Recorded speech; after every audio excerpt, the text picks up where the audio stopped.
These skyscrapers shouldn't exist, yet they stand against every rule of engineering. Built in extreme environments with radical designs and record-breaking heights, each tower pushes physics and construction methods to their absolute limits. In this documentary, we uncover the impossible challenges behind these structures, the bold solutions engineers used to defy gravity, and why these skyscrapers were once thought to be unbuildable. Rising from the urban fabric of downtown Miami, the Miami World Center represents one of the largest and most complex mixed-use developments in the United States, combining residential towers, retail space, hospitality venues, and transportation infrastructure within a tightly confined and highly active metropolitan zone. From an engineering and construction perspective, this multi-block development introduced significant challenges in staging, subsurface coordination, and structural integration across disparate building types, all while maintaining operational continuity in one of Florida's busiest urban centers. Site preparation began with extensive demolition and clearing operations. Much of the project footprint was previously occupied by low-rise commercial buildings and underutilized parcels, which required systematic dismantling and remediation.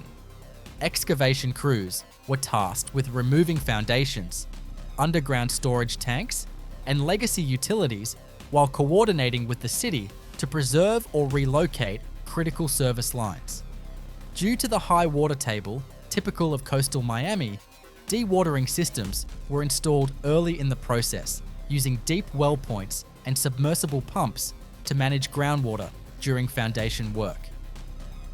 The structural design of the various towers and podiums involved a combination of reinforced concrete frames and post-tensioned slabs, tailored to meet both vertical load demands and lateral wind forces characteristic of hurricane-prone South Florida.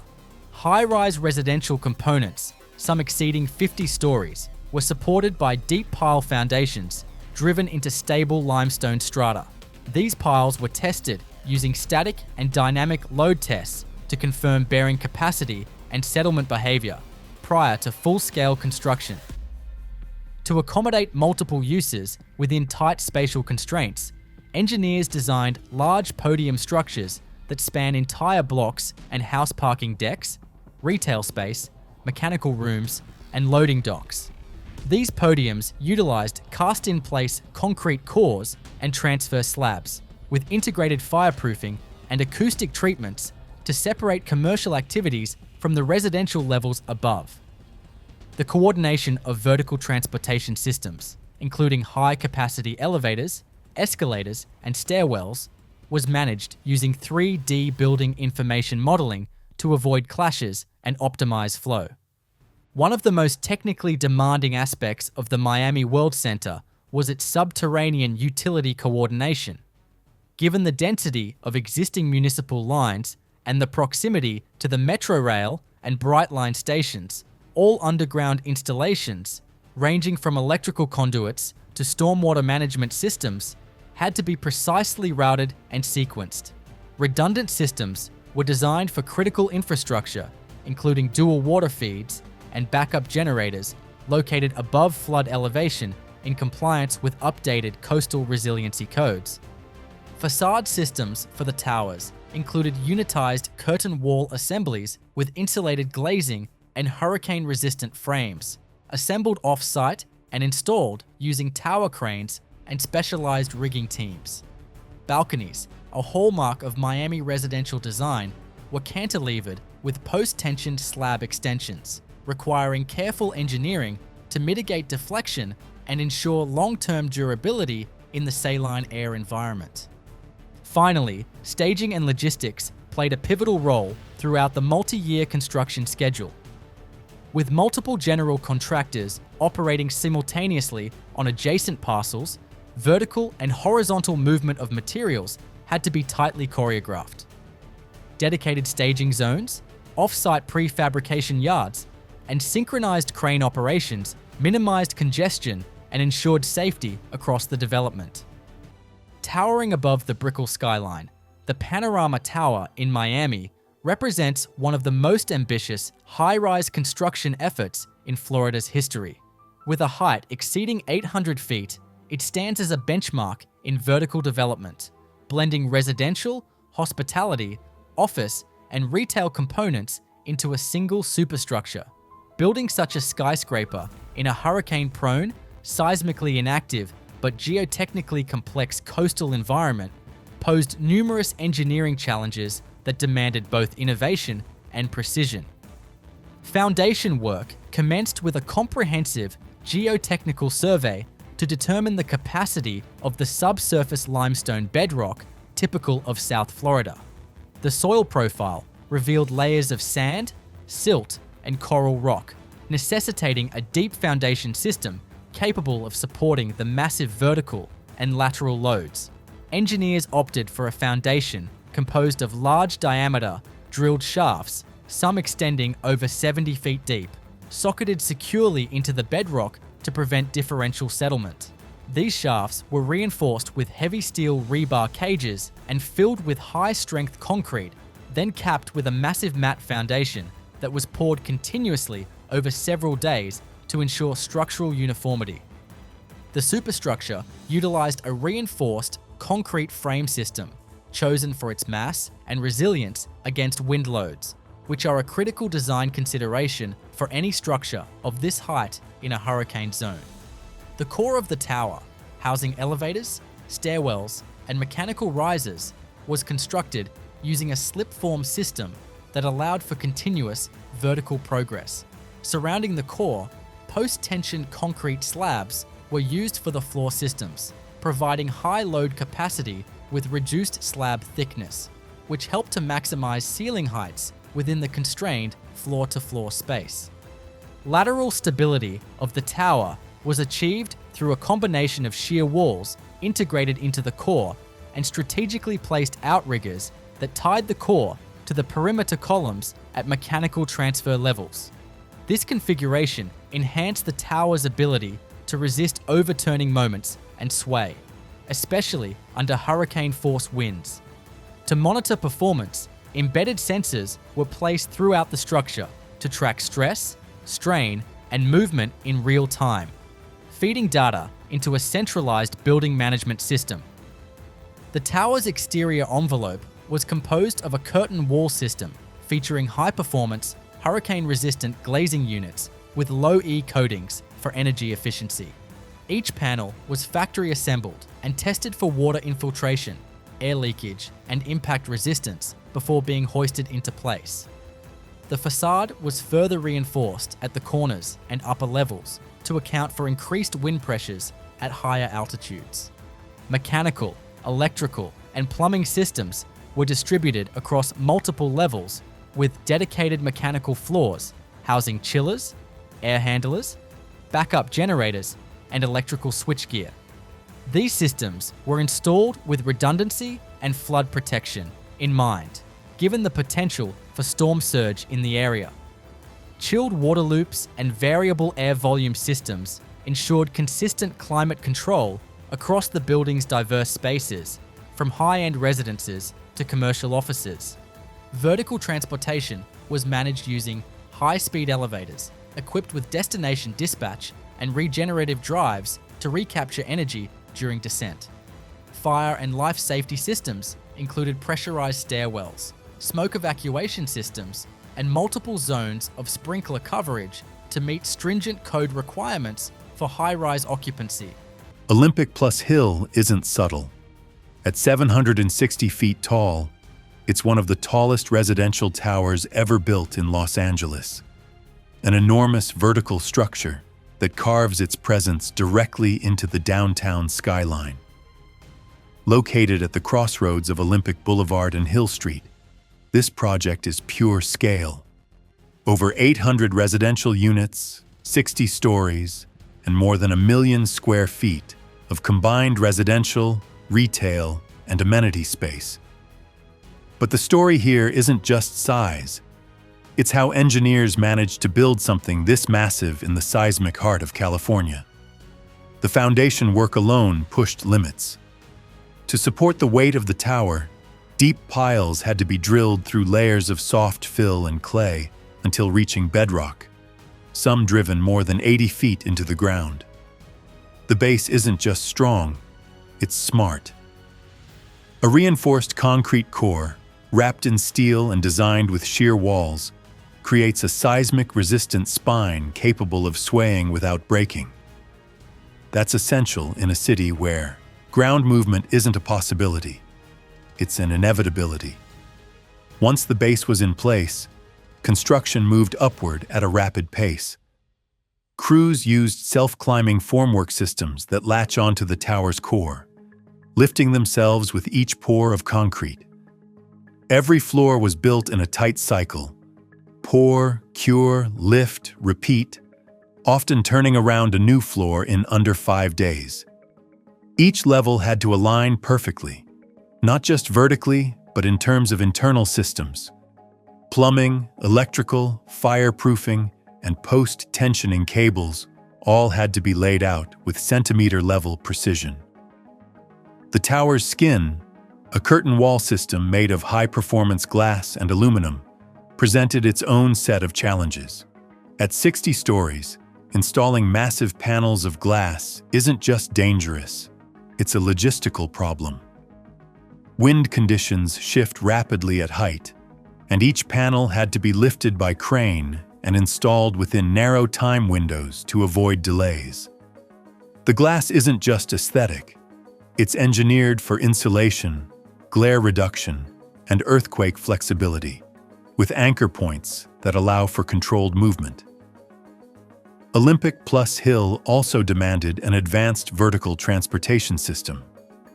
With so many units stacked vertically, elevator wait times could have crippled usability. To solve that, engineers installed high-speed traction elevators managed by a destination dispatch system, software that assigns elevators based on passengers' final destinations rather than button presses. It reduces stops, speeds up trips, and keeps the tower moving efficiently even at peak times. Parking and access were another challenge. With limited surface area and thousands of potential residents and visitors, a multi-level underground parking structure was integrated into the base, complete with car stackers and electric vehicle charging systems. Coordinating excavation and support for that structure, while still maintaining the structural integrity of surrounding streets, required careful sequencing and real-time monitoring of ground pressure and movement. Set slightly apart from the historic core of downtown Dallas, the Bank of America Tower at Parkside represents one of the most prominent vertical mega projects under construction in the Dallas region in 2026. Rising within the Park District near Clyde Warren Park, the tower is positioned as a next-generation commercial office building designed to consolidate major corporate operations while redefining the northern edge of the central business district. The project consists of a high-rise office tower with a large floor plate, advanced building systems, and integrated public realm improvements. It is designed to accommodate a single major anchor tenant while also supporting multi-tenant flexibility. The structure replaces older, lower-density development, reflecting a shift toward taller, more efficient office buildings in Dallas's core employment zones. By 2026, the Bank of America Tower at Parkside is firmly in its vertical construction phase. Structural framing dominates activity throughout the year, with reinforced concrete cores and post-tensioned floor slabs rising steadily above street level. Tower cranes remain on site through most of 2026 to support formwork, rebar placement, and concrete pours as the building progresses floor by floor. Facade installation becomes a major focus during 2026. Curtain wall systems, consisting of high-performance glass and metal panels, are installed from the lower levels upward as the structure tops out. This work is carefully sequenced with interior construction to allow mechanical and electrical rough-ins to follow closely behind the enclosure of each completed floor. The facade is engineered for solar performance, glare reduction, and long-term energy efficiency. Interior construction accelerates significantly during 2026. Mechanical, electrical, and plumbing systems are installed across multiple levels simultaneously. This includes high-capacity HVAC systems designed for dense office occupancy, advanced air filtration, and smart building controls. Electrical infrastructure includes redundant power distribution and backup systems consistent with large financial and corporate tenants. Elevator installation is another critical task, underway in 2026. High-speed elevator shafts are completed within the concrete core, followed by cab installation, guide rails, and control systems. These systems are designed to minimize wait times while serving a tall structure with large floor plates and high daily occupancy. Ground-level construction remains active throughout 2026 as well. The tower integrates structured parking, loading docks, and secure service access beneath and adjacent to the building. Streetscape improvements, including widened sidewalks, landscaping, and pedestrian connections to nearby parks and transit routes, are constructed alongside vertical progress. These elements are coordinated with city infrastructure upgrades to minimize disruption in a dense urban environment. Life safety systems are installed and tested in phases during 2026. Fireproofing, sprinkler systems, smoke control, and emergency power infrastructure are integrated as each floor reaches substantial completion. These systems must be commissioned incrementally to support ongoing construction above occupied or enclosed levels.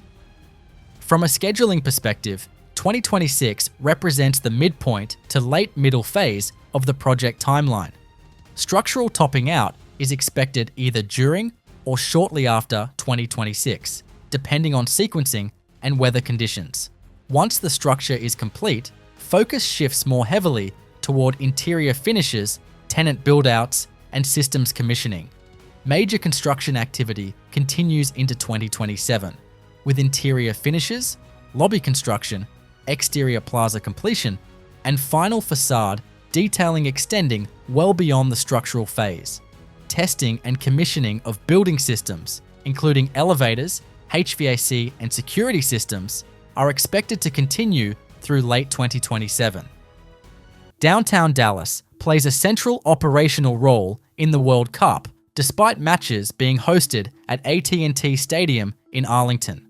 The downtown core is designated as a primary fan destination, media hub, and hospitality center, requiring significant upgrades to handle international crowds, broadcast demands, and security requirements. As a result, construction in 2026 is distributed across transit corridors, public spaces, and city-owned facilities. Transportation upgrades are among the most visible construction activities in 2026. DART rail stations in and around downtown Dallas are undergoing platform improvements, accessibility upgrades, and system enhancements to accommodate higher passenger volumes. Construction includes platform resurfacing, expanded queuing areas, upgraded signage, and improved vertical circulation elements such as elevators and stairs. These projects are sequenced to maintain daily transit operations while accelerating work during off-peak periods. Street-level infrastructure work intensifies in 2026. Key downtown corridors are being reconstructed or modified to improve pedestrian safety, crowd flow, and curbside operations. Construction includes widened sidewalks, improved crosswalk geometry, upgraded traffic signals, and reinforced pavement sections designed to handle buses, service vehicles, and temporary event traffic. Utility relocations accompany much of this work, requiring coordinated trenching and phased restoration. Public space upgrades represent another major component of 2026 construction. Downtown parks, plazas, and open gathering areas are being improved to serve as fan zones and event staging areas. Construction includes new hardscape surfaces, lighting systems, temporary infrastructure tie-ins, and expanded power and data capacity. These upgrades are designed to be permanent, allowing spaces to function year-round after the tournament concludes. Security-related construction advances significantly in 2026. Downtown facilities designated for World Cup operations receive perimeter hardening, controlled access points, and upgraded surveillance infrastructure. This includes installation of security bollards, reinforced barriers integrated into streetscape design, and expanded camera and monitoring networks. Much of this work is intentionally blended into public realm improvements to avoid long-term visual impact. Hospitality and event support infrastructure also sees targeted upgrades during 2026. Convention and meeting facilities in downtown Dallas undergo interior renovations to support media, operations, team logistics, and international broadcasting.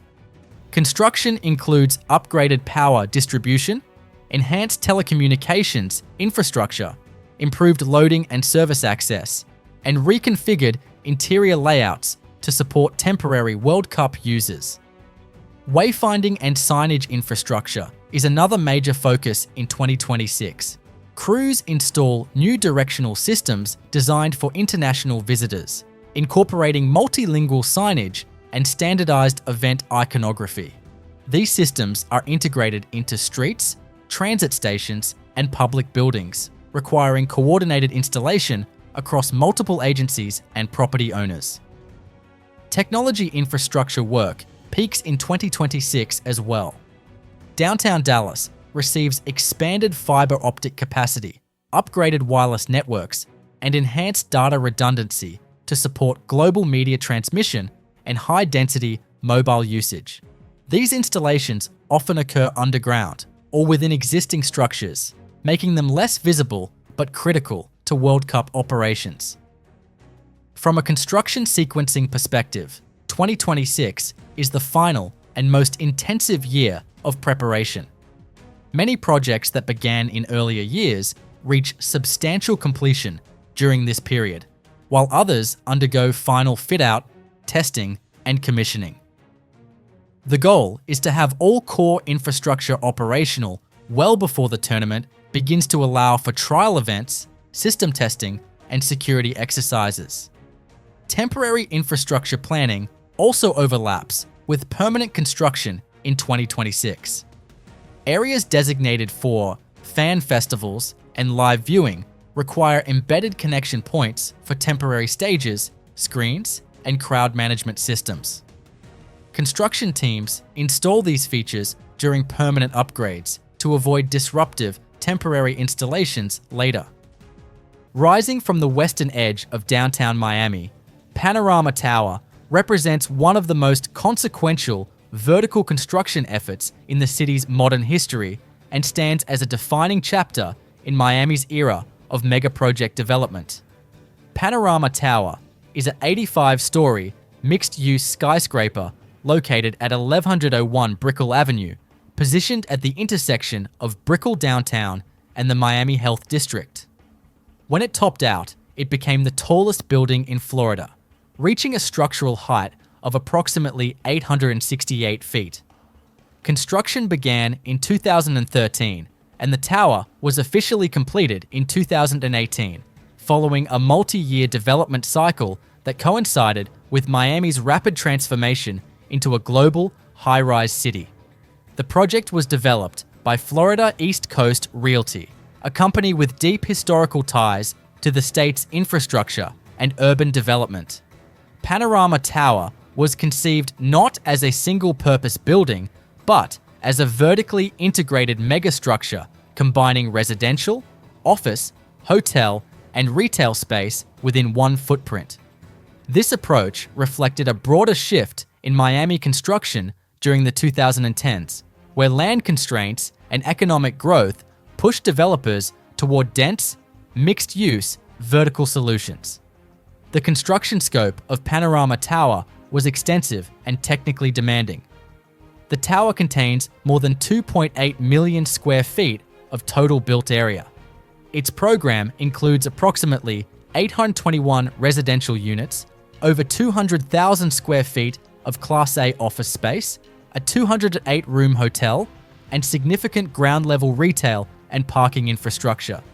The building's foundation required deep piling systems designed to anchor the structure into Miami's limestone bedrock, a critical engineering challenge given the city's high water table and coastal soil conditions. Structurally, Panorama Tower uses a reinforced concrete core and shear wall system, a method commonly employed in super tall residential towers, but executed here at unprecedented scale for Florida. High-strength concrete mixers were required to handle vertical loads at extreme heights, and the construction sequence demanded precise coordination to maintain schedule while pouring floor plates at increasing elevations. Wind engineering played a central role in the design, with the tower engineered to withstand hurricane-force wind loads common to South Florida. Construction logistics were particularly complex due to the site's proximity to major roadways and active urban districts. Crane operations, concrete deliveries, and vertical material transport had to be tightly managed to minimize disruption to surrounding neighborhoods. At peak construction, hundreds of workers were on site daily, contributing to one of the largest active construction projects in Miami at the time. The timeline of Panorama Tower closely mirrors Miami's broader construction boom. Groundwork and foundation activities began shortly after the 2013 groundbreaking. Vertical construction accelerated between 2015 and 2017, during which the tower surpassed all other buildings in the state in height. Topping out occurred in late 2017, marking a symbolic milestone for Miami's skyline. Interior build-out, systems commissioning, and phased occupancy continued into 2018, when the project reached full completion. Within the context of Miami's mega-project landscape, Panorama Tower stands alongside developments such as Brickell City Center, Miami World Center, and the ongoing expansion of the downtown and Brickell corridors. Unlike large multi-block projects, Panorama Tower condensed mega-project scale into a single vertical structure, demonstrating how Miami's growth could be achieved upward rather than outward. The building also marked a shift in how Miami approached mixed-use density. By stacking residential, hospitality, and commercial uses, Panorama Tower reduced reliance on horizontal sprawl and car-dependent layouts. Its parking systems, mechanical floors, and vertical circulation were engineered to support thousands of daily occupants within a single building envelope. Occupying the geographic and economic heart of Miami's financial district, Brickell City Center stands as one of the largest and most technically ambitious urban mega-projects ever constructed in South Florida. Brickell City Center is a multi-phase, mixed-use development spanning roughly 4 city blocks in the Brickell neighborhood. The project was conceived to redefine high-density urban construction in Miami by combining retail, office, residential, hospitality, and transit infrastructure within a single integrated footprint. Planning began in the late 2000s, with the formal development advancing in the early 2010s as Brickell rapidly transitioned from a low-rise banking district into a vertical urban core. Construction officially began around 2012, starting with extensive site preparation and demolition of existing structures. The scale of the project required a complete reconfiguration of underground utilities, including new water, sewer, electrical, and telecommunication systems capable of supporting millions of square feet of development. Deep excavation followed, with dewatering systems installed to manage Miami's high groundwater levels during foundation work. At the structural level, Brickell City Center required a complex system of reinforced concrete cores, transfer slabs, and podium structures.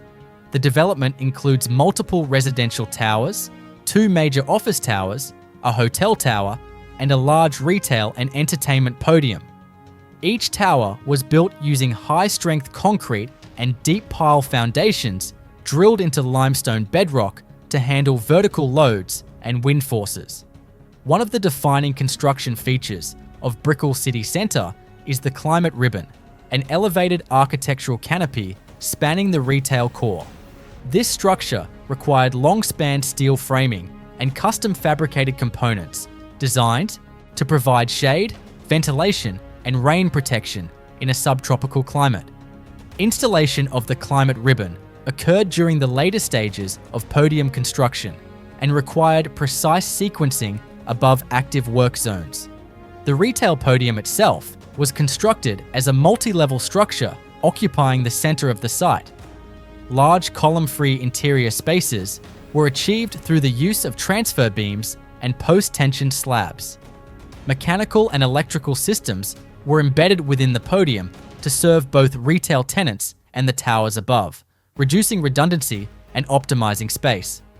Office construction included 2 Class A towers designed to modern seismic, wind, and hurricane standards. These towers required curtain wall systems engineered for high wind resistance and solar control.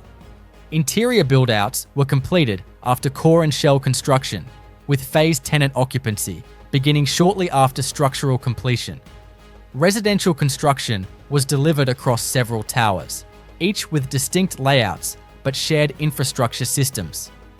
Vertical construction of these towers progressed concurrently, requiring careful coordination of cranes, concrete pours, and material logistics within a confined urban site.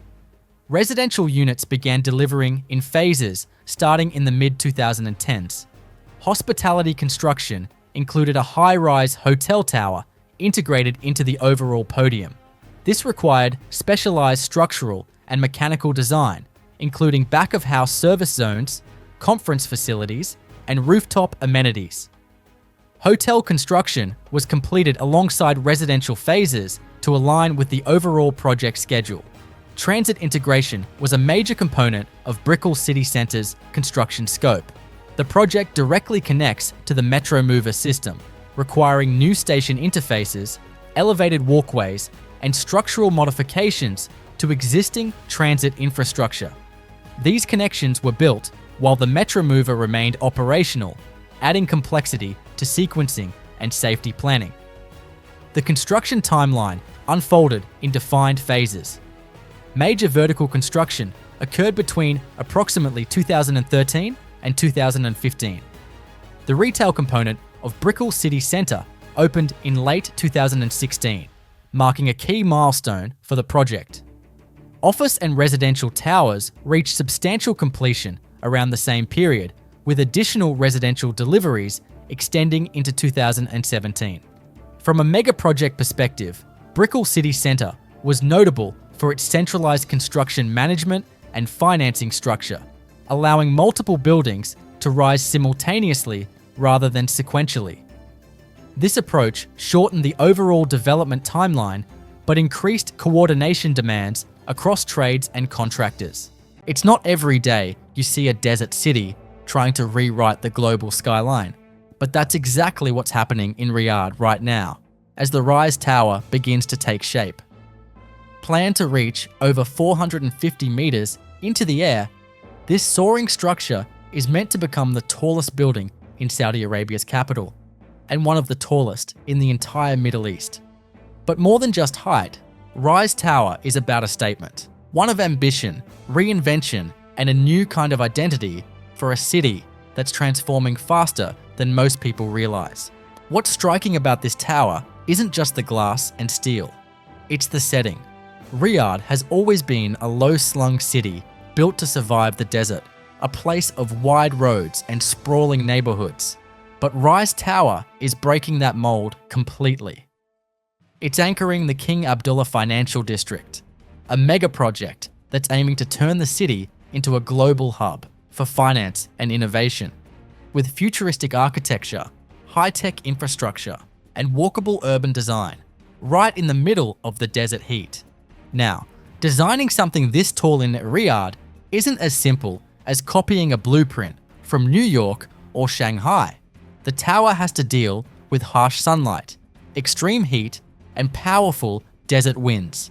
So everything from its orientation to its skin is being engineered to handle those forces. Think of deep shading fins, high-performance glass, and an internal cooling system that helps balance comfort with sustainability. It's a blend of modern high-rise engineering and climate-specific design, and it has to work flawlessly to support not just offices, but residences, hotels, and observation decks stacked layer after layer up into the clouds. But there's also a symbolic layer to this. Rise Tower isn't just an office building with a fancy spire. It's part of a broader push to redefine what Saudi cities can be. It's coming at a time when the country is pouring trillions into development projects, from NEOM to Diriyah. And Riyadh is being positioned as a global destination in its own right. So when you build a tower like this, you're not just constructing floors and elevators. You're constructing a future image, something that says, this is who we are now. And the engineering muscle behind it is just as intense as the vision. You've got mega piles drilled deep into the desert floor to support that much vertical load. You've got cranes operating at dizzying heights in a climate where metal burns to the touch by midday. Logistics, labor, safety, it's all being choreographed at a massive scale to keep everything on track. Because once you start reaching that high, every little mistake becomes a very big problem.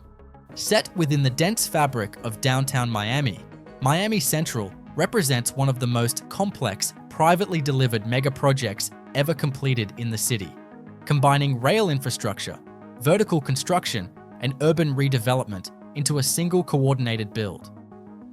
Miami Central is a mixed-use, transit-oriented development centered on the southern terminus of Brightline's intercity rail system.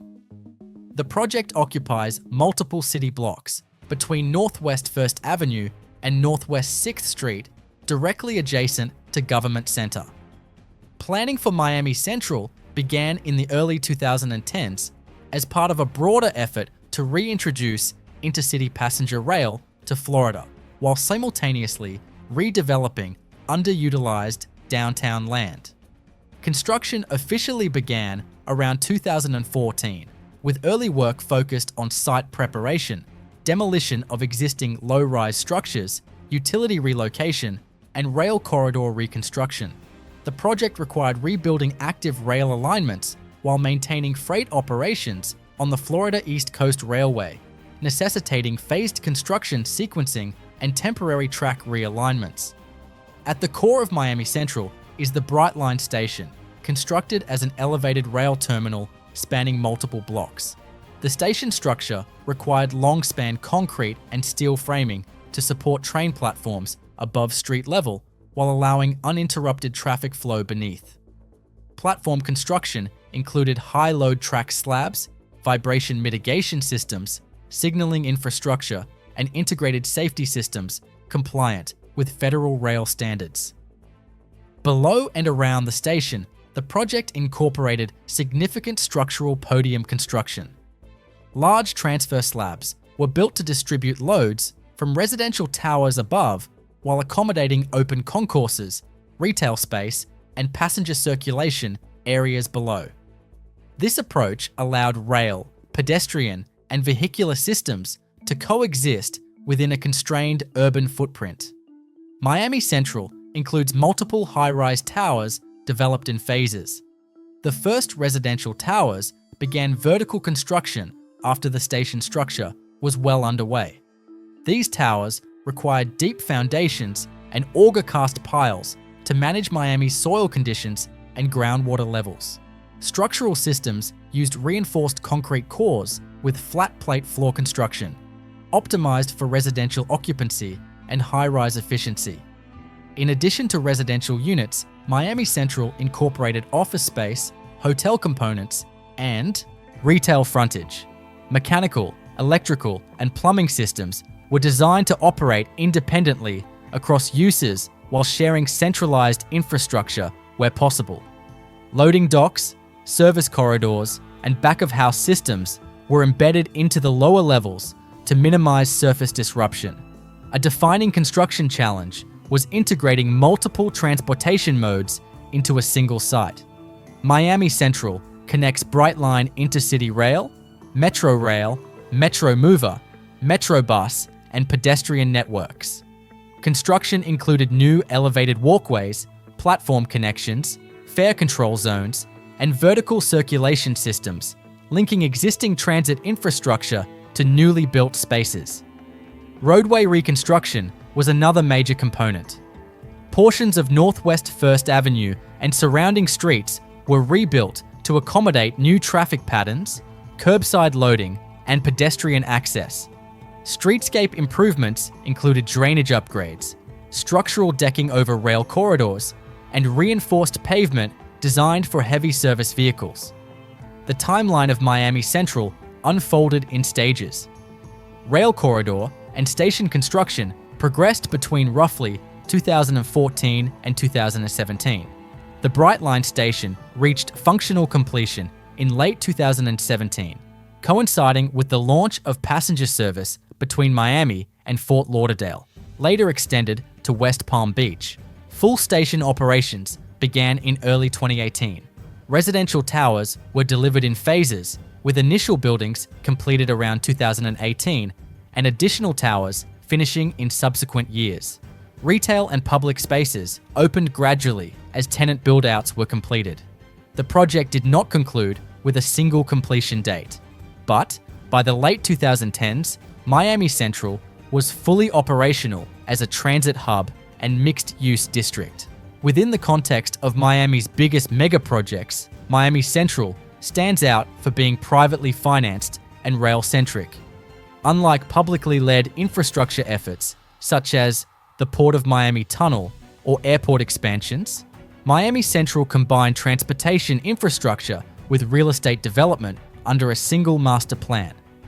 This approach shifted how large-scale projects could be delivered in Miami's urban core. From a construction management perspective, Miami Central required coordination among rail engineers, vertical construction contractors, transit agencies, and city departments. Work occurred simultaneously above, below, and alongside active transit lines, requiring constant monitoring of settlement, vibration, and structural movement. Covering more than 27 acres across multiple downtown blocks, Miami World Center is not a single construction project, but a layered mega project built through coordinated phases that collectively reshaped the northern edge of downtown Miami. Miami World Center is located north of the Central Business District, bounded generally by Northeast 2nd Avenue, Interstate 395, and Northeast 8th Street. The site consisted for decades of underutilized parcels, surface parking, and fragmented low-rise structures. Formal planning for redevelopment began in the early 2000s, with land assembly occurring gradually over many years. The scale of the site required a master-planned approach rather than a single build execution. Major construction activity began in the mid-2010s, following zoning approvals and infrastructure agreements with the City of Miami and Miami-Dade County. Early phases focused on horizontal construction, including demolition, mass grading, utility relocation, and the installation of new underground infrastructure. Water, sewer, power, communications, and stormwater systems were rebuilt to support millions of square feet of future development. A defining construction element of Miami World Center was its internal street grid. New public streets were carved through the site, requiring roadway construction, drainage systems, sidewalks, lighting, and streetscape elements. These streets were designed to function as permanent city infrastructure rather than private access roads, integrating the development into the surrounding urban fabric. Vertical construction followed in multiple, overlapping phases. Residential towers were among the first major structures to rise, each requiring deep foundations suited to Miami's limestone geology and high groundwater conditions. Pile foundations, reinforced concrete cores, and high-rise flat-plate floor systems were used across most towers, with construction sequenced to allow simultaneous builds on adjacent parcels. Retail and commercial structures were developed at the podium and street levels. These buildings required large-span structural systems to create flexible interior layouts for tenants.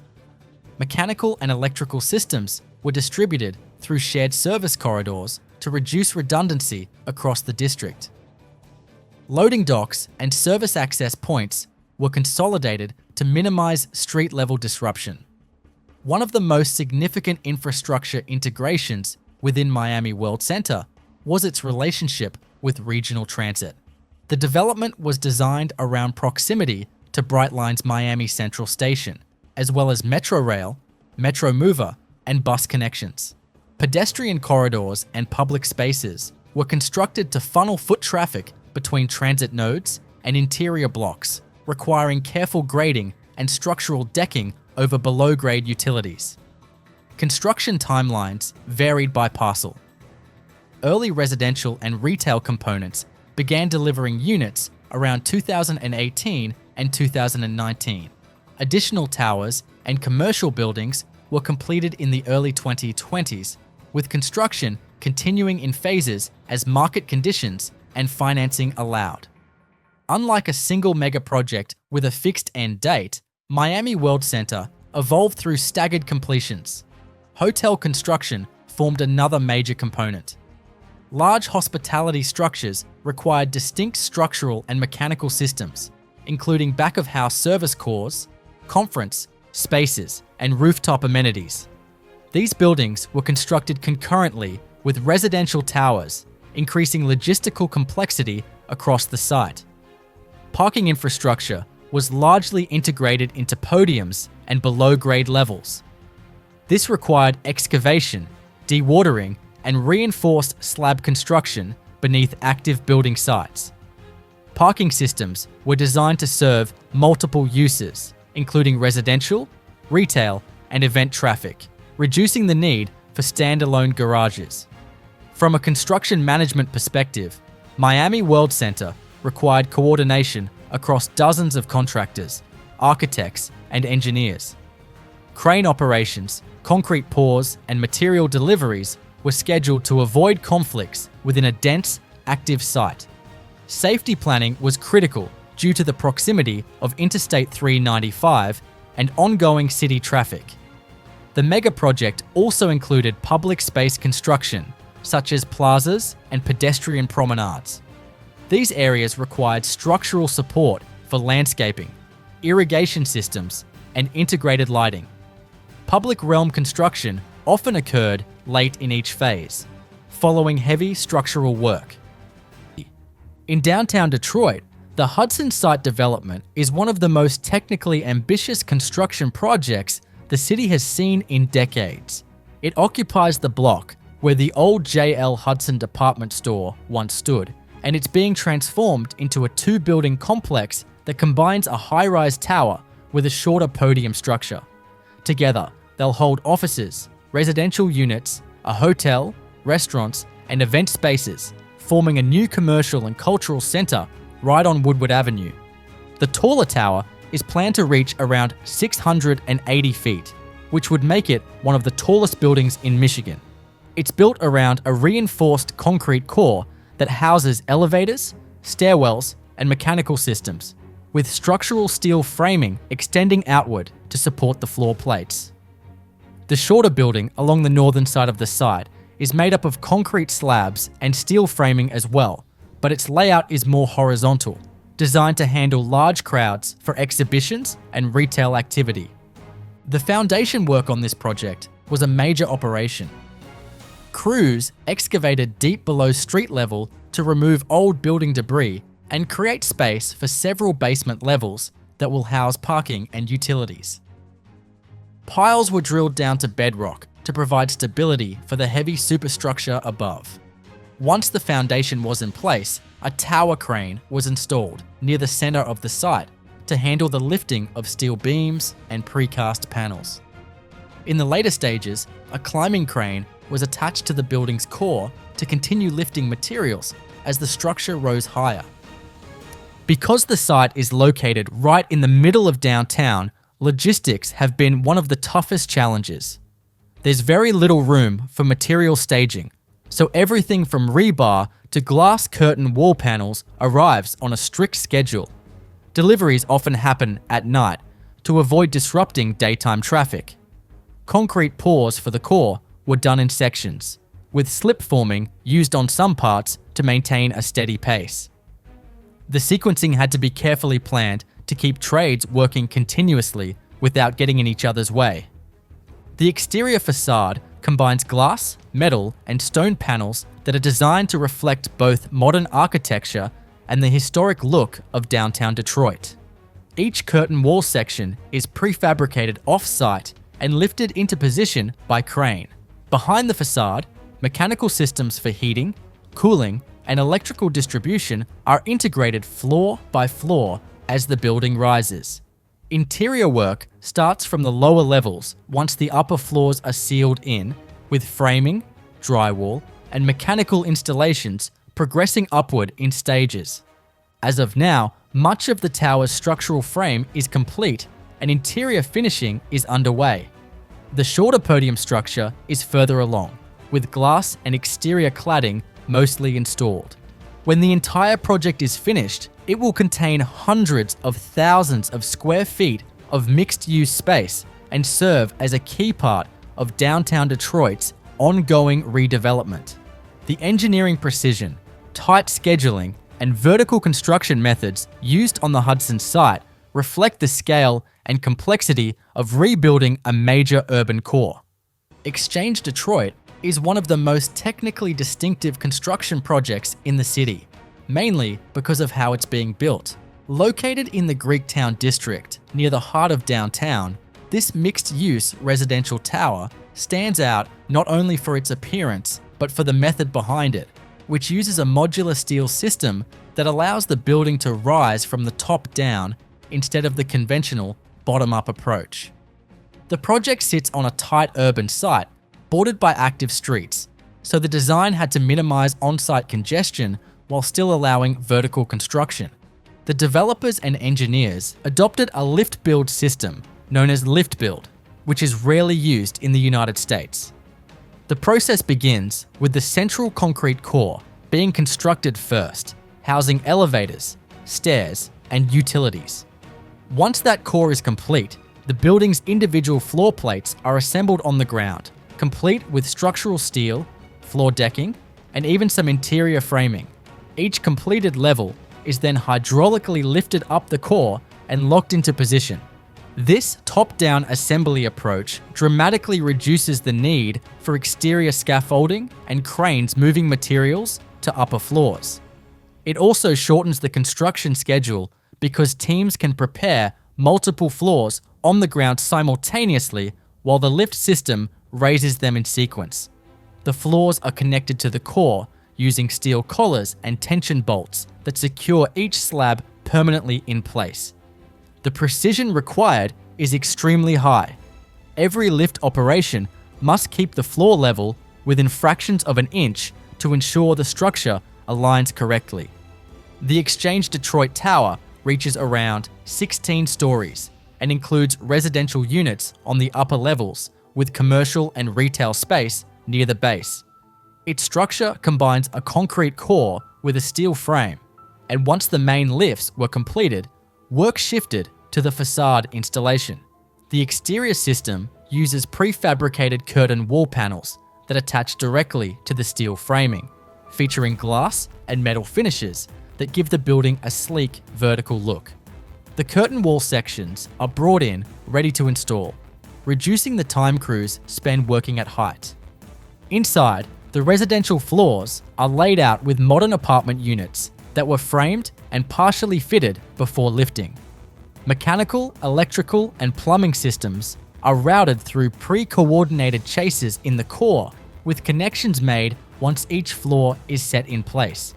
Because so much of the building was prefabricated, interior fit-out could move faster than in a conventional tower, with drywall, flooring, and finishes following immediately after structural completion. The foundation of Exchange Detroit is a reinforced concrete mat designed to support the concentrated load of the core and the steel floors attached to it. The mat rests on deep caissons drilled into stable soil below the downtown subgrade. From an engineering perspective, one of the biggest challenges has been sequencing.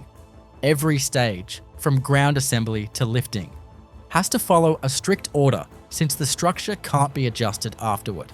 The jade above the Austin skyline, this super tall, mixed-use tower was designed to house residential, hotel, and commercial spaces, each demanding unique structural, mechanical, and architectural systems. From the start, the complexity of the project required an integrated delivery strategy, coordinating trades across multiple tiers of vertical development. The foundation work was executed using a deep mat foundation system resting atop drilled piers that penetrated through layers of expansive clay and limestone. These piers, reinforced with heavy rebar cages and cast with high-strength concrete, ensured load transfer to competent subsurface strata. Given the high axial loads generated by the structure's extreme height and mixed occupancy, foundation design factored in both static and dynamic load profiles, especially wind-induced sway. The structural core was formed using a jump form system that climbed the building's height in sync with floor plate construction. This core housed elevators, stairwells, and mechanical shafts, and was built ahead of the floor framing to provide lateral stability. Post-tensioned concrete slabs were used for floor systems, allowing thinner profiles and greater span efficiency, which proved essential in maximizing usable floor area within the tower's tight footprint. Each floor cycle was optimized to a typical 7-day pour schedule, with concrete deliveries, formwork setting, rebar installation, and MEP rough-ins following a tightly choreographed sequence. As the tower rose, the staging and material hoisting strategy became critical. A tower crane, climbed in sections and anchored periodically to the core, provided primary lifting capacity. Specialized buck hoists were installed to move labor and materials vertically without interfering with crane operations. Material prepackaging at ground level and just-in-time deliveries helped alleviate congestion and minimized the need for laydown areas in the restricted downtown site. The facade system combined curtain wall glass with custom metal panels, unitized off-site to improve installation speed and quality control. Each panel incorporated embedded anchors and pre-installed glazing, which were then hoisted and set using monorail systems mounted to the slab edges. Swing stages and temporary platforms allowed facade crews to operate in tandem with interior fit-out teams, maintaining the aggressive construction schedule. Mechanical, electrical, and plumbing systems were designed with vertical zoning to accommodate the different occupancy uses within the building. Separate HVAC risers, fire protection loops, and electrical buses were installed for the hotel, residential, and amenity levels. Mechanical floors at designated intervals housed air handling units, booster pumps, and switchgear, allowing for pressure brakes and maintenance access. Noise and vibration isolation pads were installed beneath equipment to prevent transmission into living spaces. Fire safety and life safety systems followed high-rise standards, including pressurized stairwells, fire-rated refuge areas, and integrated smoke control systems. Backup power generation and emergency communication panels were installed to meet code and provide operational reliability. The scale just east of Chicago's traditional downtown core, an entire neighborhood has been constructed almost from nothing, making Lakeshore East one of the most significant urban mega projects in the city's modern history.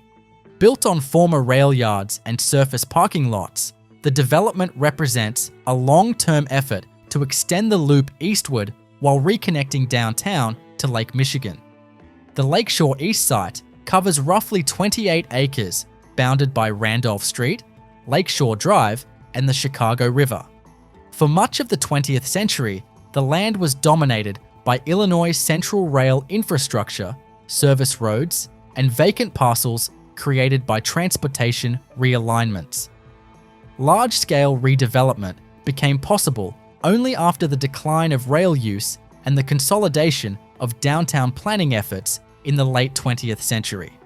Formal planning for Lakeshore East began in the 1990s, with a master plan approved to guide phased construction over multiple decades.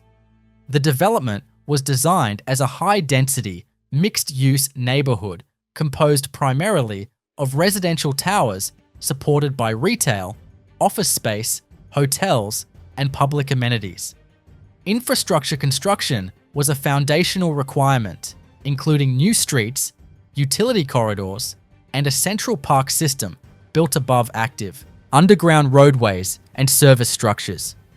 One of the defining construction achievements of Lakeshore East is its multi-level design.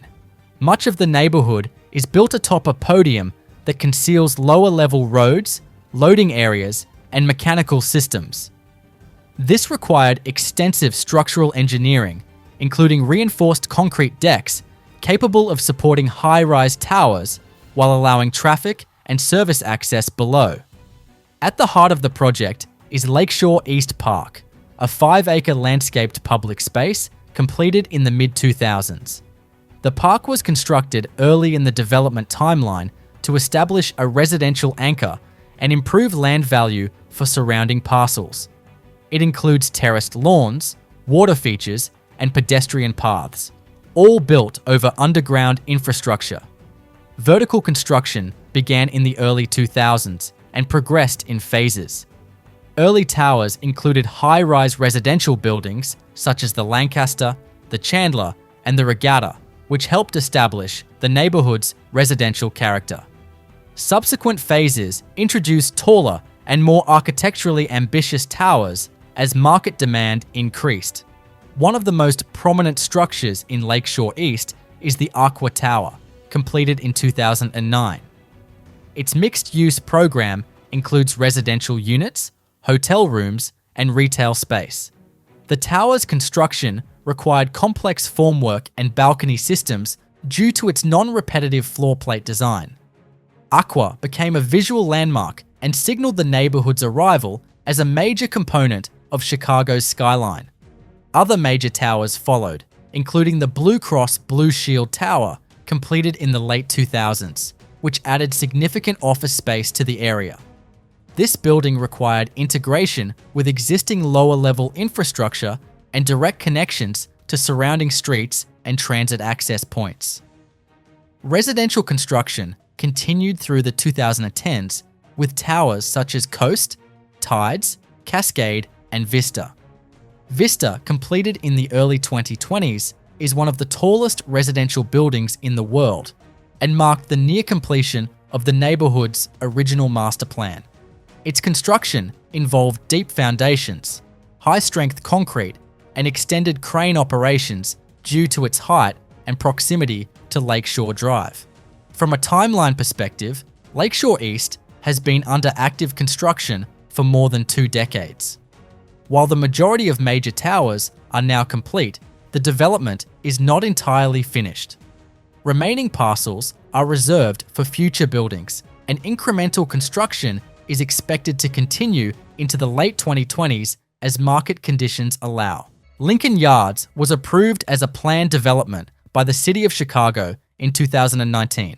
The approval framework allows for up to approximately 14 million square feet of total development, making it one of the largest private real estate projects ever approved in the city. The master plan includes high-rise residential towers, office buildings, life sciences facilities, retail space, hotels, and cultural venues, with development spread across multiple phases projected to span more than a decade. A critical component of the project is its infrastructure construction, much of which must be completed before vertical development can occur. Planned infrastructure work includes new internal road networks, utility corridors, riverwalk expansions, and flood mitigation systems. One of the most significant infrastructure elements is the proposed extension and redesign of arterial roadways to connect the site more effectively to surrounding neighborhoods and regional transportation networks. Transit has been a central planning issue for Lincoln Yards. The original approval included provisions for a new CTA rail station on the Red Line, intended to support future density. While the station is not yet funded or scheduled for construction, planning and right-of-way considerations were integrated into the site layout. Interim transportation strategies rely on bus service enhancements, bike infrastructure, and pedestrian connections. Vertical construction was initially anticipated to begin in the early 2020s, with early phase buildings focused on office and life sciences users near the river. However, shifting market conditions, financing challenges, and changes in office demand delayed large-scale building starts. As a result, much of the project remains in a pre-vertical construction phase, with focus placed on land preparation and long-term infrastructure planning rather than skyline-defining structures. Environmental and flood resilience construction plays a major role in the project's scope. Portions of the site lie within a floodplain, requiring elevated building pads, stormwater detention systems, and reinforced river edges. These systems are designed to meet modern floodplain management standards and reduce pressure on Chicago's combined sewer system. The full build-out timeline for Lincoln Yards has always been long-term. Even under original projections, completion was expected to occur in phases extending into the 2030s. Current expectations continue to place full development well into the next decade, with construction activity expected to ramp up incrementally rather than all at once. This phased approach allows the project to adapt to economic conditions while maintaining entitlement approvals. In the broader context of Chicago's mega projects, Lincoln Yards differs from infrastructure-driven efforts like airport expansions or flood control systems. Its scale comes from land area, development rights, and long-term transformation rather than a single signature structure. If completed as approved, it would introduce tens of thousands of residents and workers to a formerly industrial zone, reshaping the North Branch corridor, south of Chicago's Loop and directly east of Grant Park, one of the most ambitious and complex mega projects ever proposed in the city, is planned not on open land, but above active rail infrastructure. One Central Chicago is a large-scale, long-term development proposal centered on constructing a massive transit-oriented platform over the Metra Electric Rail Yard near Soldier Field, redefining how Chicago approaches air rights development. The core of the One Central proposal is the construction of a multi-level structural deck spanning more than 30 acres of rail lines. This deck would serve as the foundation for an entirely new neighborhood, allowing vertical development to rise above existing transportation corridors without displacing them. The engineering challenge is central to the project, requiring heavy load-bearing caissons, vibration isolation systems, and phased construction that allows uninterrupted rail operations below. The project is structured around a new central transit hub, envisioned as one of the largest in the Midwest. The hub would integrate Metra electric trains, CTA bus services, potential future rail connections, and pedestrian and bicycle networks into a single, consolidated station. Transit infrastructure is planned as the first major construction phase, establishing the structural deck and station facilities before any private buildings rise above. One Central is approved conceptually as a multi-decade development, not a single construction effort. The full build-out is projected to extend into the 2040s, with individual phases dependent on financing, tenant demand, and infrastructure funding. Early construction would focus on the deck, transit facilities, and utility systems, a process expected to take several years before vertical development begins. The proposed scale places One Central among the largest mega projects in Chicago history. At full build-out, the plan allows for millions of square feet of mixed-use development, including residential towers, office space, hotels, academic and research facilities, and cultural venues. Building heights would vary across phases, with some towers reaching high-rise and super tall classifications, though final designs remain flexible. Infrastructure construction is the defining feature of the project. Beyond the deck itself, One Central requires new roadways, stormwater management systems, electrical substations, and telecommunications networks. Because the site sits between Lake Michigan and downtown, flood resilience and drainage engineering are critical components of the design. Elevated building pads and integrated water management systems are planned to address long-term climate risks. Unlike many Chicago mega projects, One Central has not yet entered full construction. As of the mid-2020s, the project remains in advanced planning and approval stages, with negotiations focused on public-private partnerships, transit funding, and long-term governance. The project's viability is closely tied to securing funding for the transit hub, which is considered essential to unlocking the value of the surrounding development. The location gives the project strategic importance. It sits between the museum campus, McCormick Place, Soldier Field, and downtown, creating a potential bridge between Chicago's civic core and its convention and entertainment districts. The development would also reconnect neighborhoods long separated by rail infrastructure, using the deck as both a building platform and a public realm. From a construction sequencing standpoint, One Central differs from traditional real estate projects. No single building can proceed independently.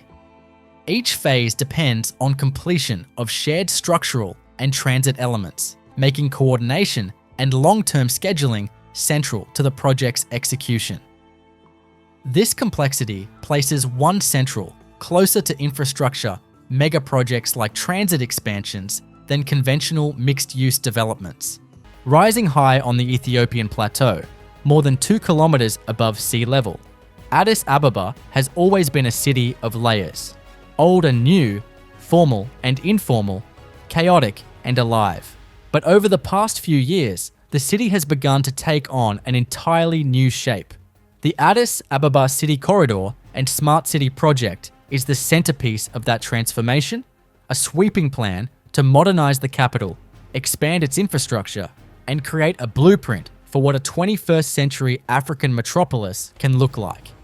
At its heart, the project is about connection.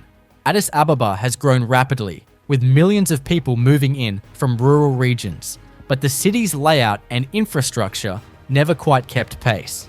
Roads became crowded, neighborhoods expanded without clear planning, and public services struggled to keep up. The city corridor plan aims to tie it all together, a network of modern boulevards, transit routes, and green corridors stretching across the city, designed to integrate housing, commerce, and technology in one continuous urban system. Think of it as both a transportation project and a digital backbone, built to link everything from the city's financial district to its emerging industrial zones. The smart city component is what makes it truly forward-looking. It's not just about widening roads or adding new buildings. It's about embedding intelligence into the fabric of the city itself. Sensor-based traffic management, integrated public data systems, and sustainable utilities that can monitor and adapt in real time. Streetlights powered by solar panels, automated waste collection, water systems that track usage and detect leaks, and transport routes that update dynamically based on congestion. All of these features form part of the vision. Addis Ababa isn't just being expanded, it's being reprogrammed. Alongside the technology, there's also a strong architectural and social vision. The new city corridors are planned to include dedicated pedestrian paths, landscaped parks, and mixed-use developments that bring homes, offices, and public spaces together. Rather than separating zones by function, the aim is to create integrated communities that reduce the need for long commutes and support more sustainable living. It's a response to the sprawl that has defined much of the city's past growth, turning what used to be dusty, disconnected suburbs into modern, connected districts. The construction itself is happening in phases, with local and international teams working together to upgrade transport corridors, build smart infrastructure, and prepare new land for development. It's a massive logistical challenge involving coordination between ministries, tech companies, and city planners, all while trying to minimize disruption in one of Africa's busiest urban centers.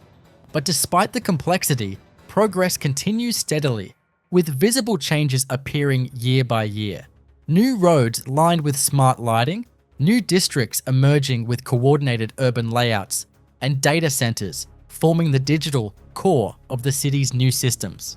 What makes the Addis Ababa City Corridor project stand out isn't just its scale, but its symbolism. Ethiopia is positioning itself as a regional leader in technology and infrastructure, and the capital city is its proving ground. The project represents a shift from reactive urban growth to proactive, technology-driven design, an attempt to future-proof a city that's expected to keep growing for decades to come. And when it's complete, Addis Ababa could stand as one of the first truly smart cities on the African continent, built not just to handle its population, but to evolve intelligently alongside it. Chicago's position as a global transportation hub is being reinforced through one of the largest aviation infrastructure programs ever undertaken in the United States: the long-term modernization of O'Hare International Airport. This mega project stands as a central pillar among Chicago's largest construction efforts, reshaping air travel capacity, terminal design, and airfield performance for decades to come. The current modernization effort builds on earlier construction phases that began in the mid-2000s. The foundational work was the O'Hare Modernization Program, initiated in 2005, which focused almost entirely on the airfield itself. Prior to this program, O'Hare relied on intersecting runways that caused cascading delays during bad weather. Over a 16-year construction period, the airport added 4 new runways, extended 2 existing ones, and permanently closed several older runways. This reconfiguration created a parallel runway system, increasing hourly aircraft capacity and reducing delays by tens of thousands of flights annually. The final runway opened in late 2020, marking the operational completion of that phase by 2021. With the airfield rebuilt, Chicago shifted focus to the terminal complex through a new initiative known as O'Hare 21. This phase represents the most visible portion of the mega project and is currently underway. At the center of O'Hare 21 is the O'Hare Global Terminal, a new international terminal replacing the existing Terminal 2. Construction planning began in the late 2010s, with early site work and enabling projects starting in the early 2020s. Full-scale construction is expected to progress throughout the decade, with the terminal targeted for completion around 2030. The global terminal will fundamentally change passenger flow at O'Hare. It is designed to consolidate domestic and international arrivals in one location, eliminating the need for long transfers between terminals. The building will span more than 2 million square feet and include expanded customs processing, upgraded security screening, and redesigned concourses built to handle larger wide-body aircraft. Terminal 2 will be demolished in phases as the new structure is completed, allowing airport operations to continue throughout construction. Beyond the main terminal, the modernization includes 2 new satellite concourses located west of the existing terminal core. These concourses are critical capacity expansions and are being built in parallel with the global terminal. Satellite 1 is further along in planning and early construction, with utility relocation, foundation preparation, and tunnel alignments already established. Satellite 2 is scheduled for later phases, dependent on airline demand growth. Both satellites will be connected to the main terminal via underground pedestrian tunnels and an automated people mover system. Together, they are expected to add dozens of new gates, many capable of handling international flights. Supporting infrastructure is a major part of the mega project. New baggage handling systems are being installed to support higher passenger volumes and reduce transfer times between flights. electrical substations, stormwater systems, and communications infrastructure are being upgraded or rebuilt to meet modern performance and resilience standards. These elements are largely invisible to passengers, but represent a substantial portion of construction cost and complexity. The project timeline extends into the early 2030s. While individual components, like satellite concourses, may open earlier, the full terminal area plan is expected to be substantially complete around 2032. Construction sequencing is designed to avoid disrupting daily operations at one of the busiest airports in the world, requiring extensive temporary facilities and phased demolition. Long before Miami's skyline signaled its rise as a global city, the expansion of Port Miami and its tunnel interchanges quietly re-engineered the region's economic foundation through one of the most consequential infrastructure megaprojects in the county's history. Port Miami, located on Dodge Island in Biscayne Bay, underwent a coordinated expansion program during the late 2000s and early 2010s, aimed at transforming the port into a post-Panamax global trade hub. This effort combined portside construction, navigational improvements, and highway-grade tunnel interchanges into a single integrated mega project. The goal was to remove physical, maritime, and logistical constraints that limited cargo growth while separating freight movement from downtown Miami's surface streets. One of the earliest and most critical construction components was the deepening of the port's main navigation channel. Prior to expansion, the channel depth restricted access for larger container vessels. Dredging operations began in the early 2010s and involved removing millions of cubic yards of material from Biscayne Bay to achieve a depth of approximately 50 to 52 feet. This work was completed in 2015, timed to coincide with the expanded Panama Canal, allowing Port Miami to receive fully loaded post-Panamax container ships for the first time. On NAS, Dodge Island itself, extensive terminal reconstruction took place in parallel with dredging. Older cargo berths were demolished and rebuilt with reinforced concrete wharves capable of supporting heavier cranes and higher container loads. New gantry cranes, some of the largest in the world at the time of installation, were erected on reinforced rail systems embedded into the key structure. Yard areas were regraded and paved to accommodate automated container handling equipment and higher stacking densities. Utility infrastructure beneath the port was also rebuilt. This included new electrical substations, stormwater drainage systems, fuel distribution lines, and communications networks designed to support modern terminal operations. These upgrades were completed incrementally to avoid disrupting ongoing cargo and cruise activity, requiring phased construction zones across the island.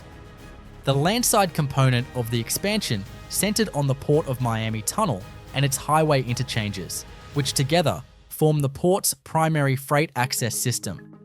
Construction of the tunnel began in 2010 and was coordinated directly with port expansion schedules. The tunnel consists of two submerged roadway tubes connecting Dodge Island to Watson Island, bypassing downtown Miami entirely. Equally significant were the tunnel interchanges themselves. On the mainland side, major roadway reconstruction was required to tie the tunnel directly into Interstate 395 and Interstate 95. This involved building new elevated ramps, retaining walls, and transition structures capable of handling heavy truck volumes at highway speeds.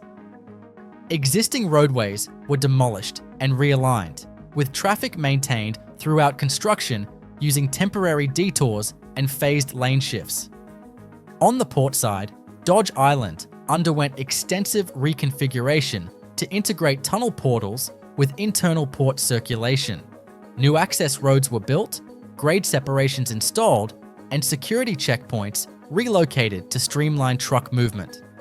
These changes allowed cargo vehicles to enter and exit the port without crossing cruise passenger traffic, significantly improving operational efficiency and safety. The tunnel excavation itself was completed in 2013, but the interchange construction and systems integration extended into 2014. The full tunnel and interchange system opened to traffic in August 2014, marking a major milestone in the port expansion timeline. From that point forward, thousands of trucks per day were rerouted away from downtown Miami streets and directly onto the interstate network. The expansion program also included rail infrastructure improvements. Port Miami's on-dock rail connection was rehabilitated and reactivated, linking the port directly to Florida East Coast railway lines. Track upgrades, switching yards, and loading areas were constructed to enable intermodal freight transfer, reducing dependence on trucking for long-haul cargo movement. In the context of Miami's biggest mega projects, the Port Miami expansion and tunnel interchanges differ from high-rise developments by operating as a systems-level transformation. The project did not create a single landmark structure, but instead rebuilt the physical processes that allow the city to function as a logistics hub. Its completion aligned with other regional mega projects, including airport cargo expansion and downtown redevelopment, forming an interconnected infrastructure network. What makes the Gross Reservoir expansion particularly notable from an engineering standpoint is not just the increase in storage volume, but the sheer complexity involved in raising a massive concrete dam in situ, while maintaining safety, environmental compliance, and hydrologic function. The project revolves around the elevation of the existing dam structure, originally built in the 1950s, to nearly double the reservoir's capacity, thereby enhancing the long-term water reliability for the Denver metropolitan area. The core of the expansion involves adding height to the dam crest using roller-compacted concrete, a technique chosen for its rapid placement and high strength. Before this process could begin, detailed geotechnical surveys and structural assessments were conducted on the existing dam face and foundation. Crews cleaned, scarified, and roughened the old concrete surface to ensure bond integrity with the new layers. Then, a construction staging area was established below the dam, including mixing plants, conveyors, and cooling systems to support uninterrupted RCC placement. This material was delivered in massive batches and placed in lifts, each typically less than 1 foot thick, compacted with vibratory rollers before the next layer was added. One of the critical challenges was maintaining structural monolithicity across old and new concrete interfaces. Water stop systems were embedded at construction joints to prevent seepage, and grout enrichment zones were applied in transition areas to ensure full load transfer. To handle the thermal stresses that come with such a large volume of concrete, the RCC mix was designed with low cement content and placed during cooler times of day, sometimes even at night, to minimize temperature gradients and avoid cracking. Adjacent infrastructure required significant adaptation. The reservoir's spillway had to be realigned and enlarged to accommodate increased discharge capacity under extreme storm conditions. This involved the construction of a new chute and energy dissipation basin, built with high durability reinforced concrete and designed using computational fluid dynamics models to optimize flow control and prevent downstream erosion. Additionally, the intake structure, located at depth near the dam base, was retrofitted with extended vertical gates and enhanced debris exclusion systems to accommodate the new water levels and future sediment inflows. Access improvements were essential to facilitate the scale of the operation. Narrow, winding mountain roads were widened and reinforced with retaining walls, geogrid stabilized embankments, and asphalt overlays capable of supporting heavy construction traffic. Equipment staging zones were built into switchbacks, while dust suppression and runoff controls, such as sediment traps and hydro-mulching, were continuously deployed to limit ecological impact in the forested watershed. Environmental compliance was managed through a comprehensive mitigation strategy, including stream restoration projects, fish habitat enhancements downstream, and continuous turbidity monitoring in discharge channels. Construction timing was carefully coordinated with wildlife breeding seasons and precipitation patterns to minimize disruption to sensitive ecosystems. to ensure structural integrity and operational control over the long term. The project also introduced new instrumentation across the dam body and reservoir basin. This includes piezometers, joint meters, and laser scanning targets embedded within the new RCC layers and surrounding terrain. These instruments provide real-time data on stress distributions, deflection, seepage, and uplift pressures, feeding into a central monitoring platform overseen by dam safety engineers. The Metro Regional Connector is just 1.9 miles long, but its impact ripples across the entire Los Angeles basin. Beneath the chaotic sprawl of downtown, this subterranean link has silently transformed the backbone of the city's transit network. Not with flashy architecture or sweeping overpasses, but with precision tunneling and deep engineering ambition. It's a mega project built not to be seen, but to be felt, every time a train glides through the city uninterrupted. Before this connector existed, Los Angeles had a problem. Its growing light rail system, the A, E, and L lines, stopped short of being truly regional. Trains terminated downtown, forcing commuters to transfer between lines, often in disconnected stations, wasting time and discouraging use. The system worked technically, but it didn't flow. It didn't breathe. The regional connector changed that. By boring two parallel tunnels through the dense urban core and tying together these once isolated lines, it created the first true one-seat ride across the county. Now a passenger can board in Azusa and ride directly to Long Beach. East Los Angeles to Santa Monica, no transfers, no transfer platforms, just a straight shot through the city's heart. It's a small piece of track, but a massive leap in connectivity. But connecting three major lines under a century-old city is anything but simple. Downtown LA is layered in complexity, filled with pre-existing tunnels, water mains, sewers, building foundations, earthquake faults, and a living, breathing population above. To carve a clean path through all of it, engineers had to think in three dimensions, navigating not just forward, but over, under, and around everything in their way. The answer came in the form of two tunnel-boring machines, Angeli and Elsie.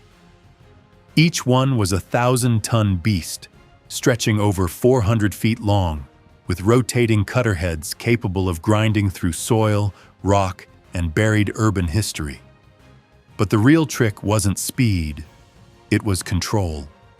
Tunneling through this part of LA meant passing just feet beneath sensitive structures like the historic Broadway corridor and active subway lines, where even the slightest misalignment could cause cracks or settlement.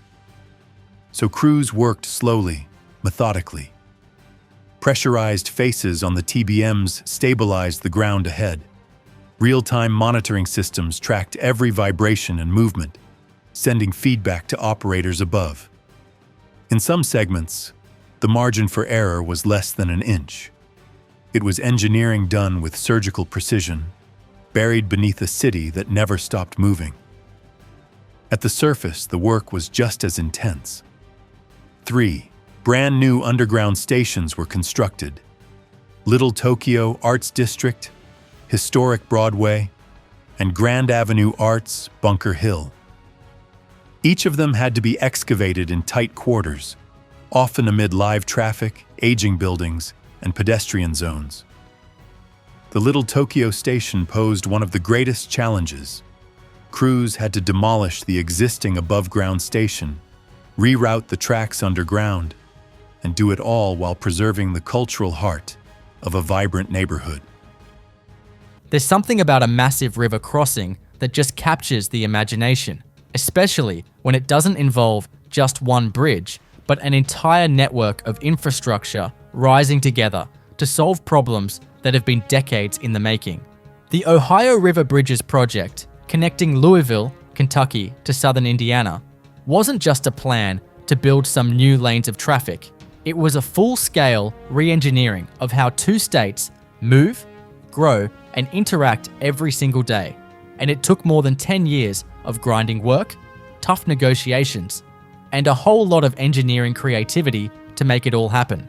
Instead of tackling traffic congestion with a single fix, the project took a multi-pronged approach, building not one, but 2 new bridges, while also overhauling one of the most complex interchanges in the region.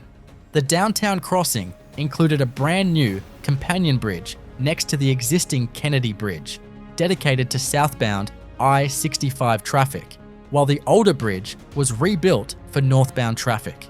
Meanwhile, the East End crossing opened up an entirely new corridor further upstream, finally delivering on a long-promised connection that helped relieve pressure on the downtown routes and opened the door for new development outside the urban core.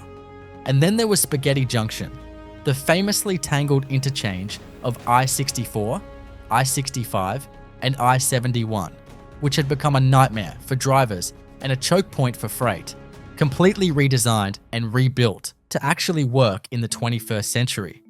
But this wasn't just a road-building effort, it was a generational reshaping of the landscape, with crews moving earth, rerouting utilities, demolishing outdated structures, and threading new bridges through tight riverbanks and historic neighborhoods, all while trying to limit the impact on local businesses, homes, and daily commuters.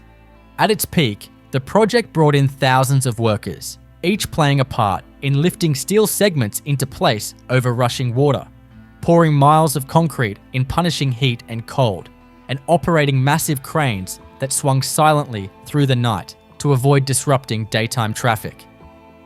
What made the East End crossing especially challenging was the tunnel. Yes, a full-length tunnel burrowed through solid rock on the Kentucky side to preserve a historic estate and parkland, which meant engineers had to combine bridge building with tunneling expertise, groundwater management, and delicate excavation that pushed the limits of what local crews had tackled before. And while most people just see a bridge and think about the commute, the real story here is everything hiding underneath: the drainage systems, the geotechnical anchors, the seismic protections, and the realignment of roadways that all had to fit together like clockwork. It's easy to drive across one of these new spans today and take it for granted, but there's a reason the Ohio River Bridges project is still talked about as a model of regional cooperation, because it wasn't just a Kentucky project or an Indiana project. It was a shared commitment to finally solve a problem that had been kicking around for 50 years. And it's proof that even in an era of divided politics and strained budgets, big infrastructure dreams can still get built when people push hard enough and keep the long view in mind. Set amid the subtropical lowlands of Central Florida, the construction of the Walt Disney World Resort in Orlando represented a pioneering feat of engineering, site development, and logistics management on an unprecedented scale. Spanning over 40 square miles, the transformation of this expansive and largely undeveloped land into a fully functional entertainment and hospitality complex required not only creative vision, but also advanced technical planning across multiple disciplines, including civil engineering, structural systems, utilities, transportation, and geotechnical stabilization. The first major task undertaken was the extensive site preparation, as much of the land was composed of wetlands, swamplands, and pine flatwoods with limited load-bearing capacity. To make the site suitable for large-scale construction, engineers employed a vast drainage and land reclamation strategy. A series of canals, retention basins, and stormwater management systems were excavated to control the water table and direct excess runoff into purpose-built bodies like Bay Lake and the Seven Seas Lagoon. This required dredging operations, the installation of culverts, and the construction of pump stations to regulate flow in both flood and drought conditions. Foundational work across the resort faced challenges due to the high water table and soft underlying soils. To ensure structural stability, deep foundations such as driven concrete piles and auger cast piles were commonly used, especially beneath heavy buildings like resort hotels and amusement park infrastructure. For lighter structures, engineers used preloading and surcharging techniques to compact the subgrade. In certain areas, soil cement stabilization and geotextile reinforcement were added to increase load distribution and prevent long-term settlement. Perhaps the most iconic aspect of the site's infrastructure was the creation of the so-called utilidor system beneath the Magic Kingdom. Rather than being true underground tunnels, these service corridors were constructed at the original ground level. The rest of the park was then built atop a massive earthen berm created by the spoil from the lagoon dredging. These utilidors house all the park's essential support systems, including electrical cabling, water distribution lines, HVAC systems, waste disposal, and logistics corridors, allowing for seamless and invisible operations above. Utility infrastructure was designed with redundancy and scale in mind. Independent water treatment and wastewater facilities were constructed on-site to handle the large demand.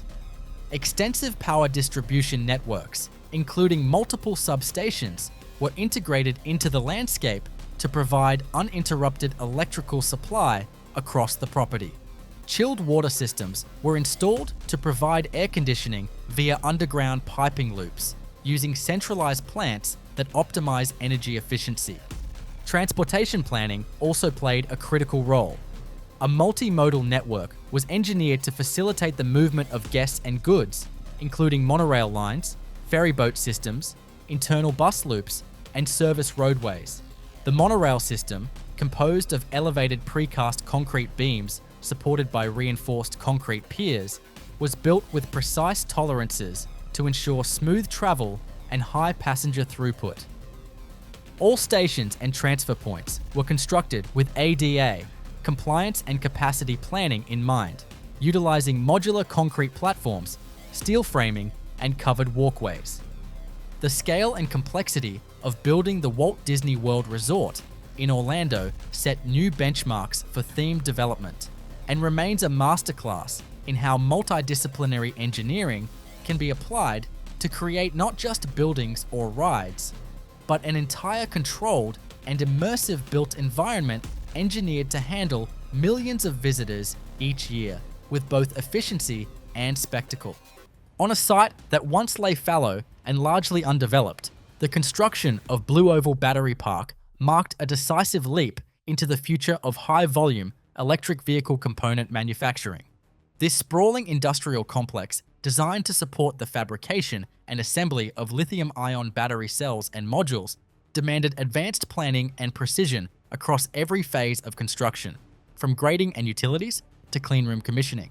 With a footprint spanning several million square feet, the facility was conceived not merely as a plant, but as a vertically integrated system with embedded energy, safety, and logistics infrastructure tailored for battery production at scale.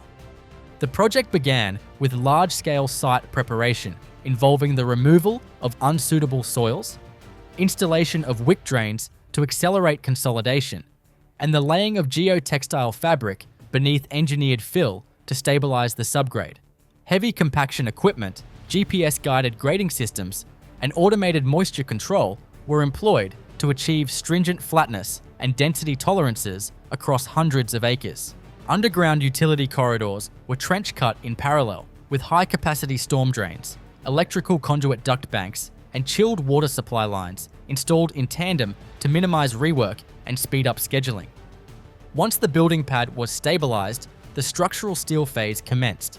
Massive steel columns, girders, and joists were prefabricated and brought to site for rapid erection using crawler cranes and aerial work platforms.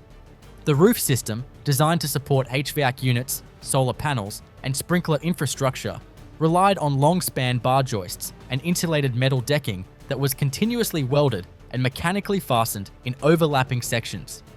Poured-in-place concrete slabs were installed in phased pours using laser screeds and power trowels, with specific areas designed for extra load-bearing capacity to support heavy machinery, battery cell stacks, and chemical storage zones. Critical to the operation of a battery manufacturing facility, is the implementation of clean room environments and dry room chambers. These required building envelopes with extremely low air permeability achieved through multi-layer vapor barriers, continuous insulation, and air-sealed panel joints. Mechanical systems included desiccant dehumidifiers, HEPA filtered positive pressure ventilation, and redundant HVAC loops to maintain both particulate and moisture control. Specialized coatings were applied to floor slabs in clean areas, often involving epoxy resin with anti-static properties to protect sensitive electronics and prevent electrostatic discharge during cell handling. Power distribution infrastructure had to be scaled for high-load operations with on-site substations, high-voltage switchgear, and transformer yards designed to support continuous production. Bus duct systems and flexible conduit networks were installed overhead to provide modular electrical service to production lines, allowing for equipment reconfiguration with minimal downtime. Simultaneously, process piping systems for chilled water, nitrogen, compressed air, and vacuum services were routed through prefabricated utility racks mounted to steel columns. Environmental compliance was a significant design driver. The facility integrated stormwater detention basins, zero-discharge process water recycling, and volatile organic compound filtration systems to meet both federal and state environmental standards.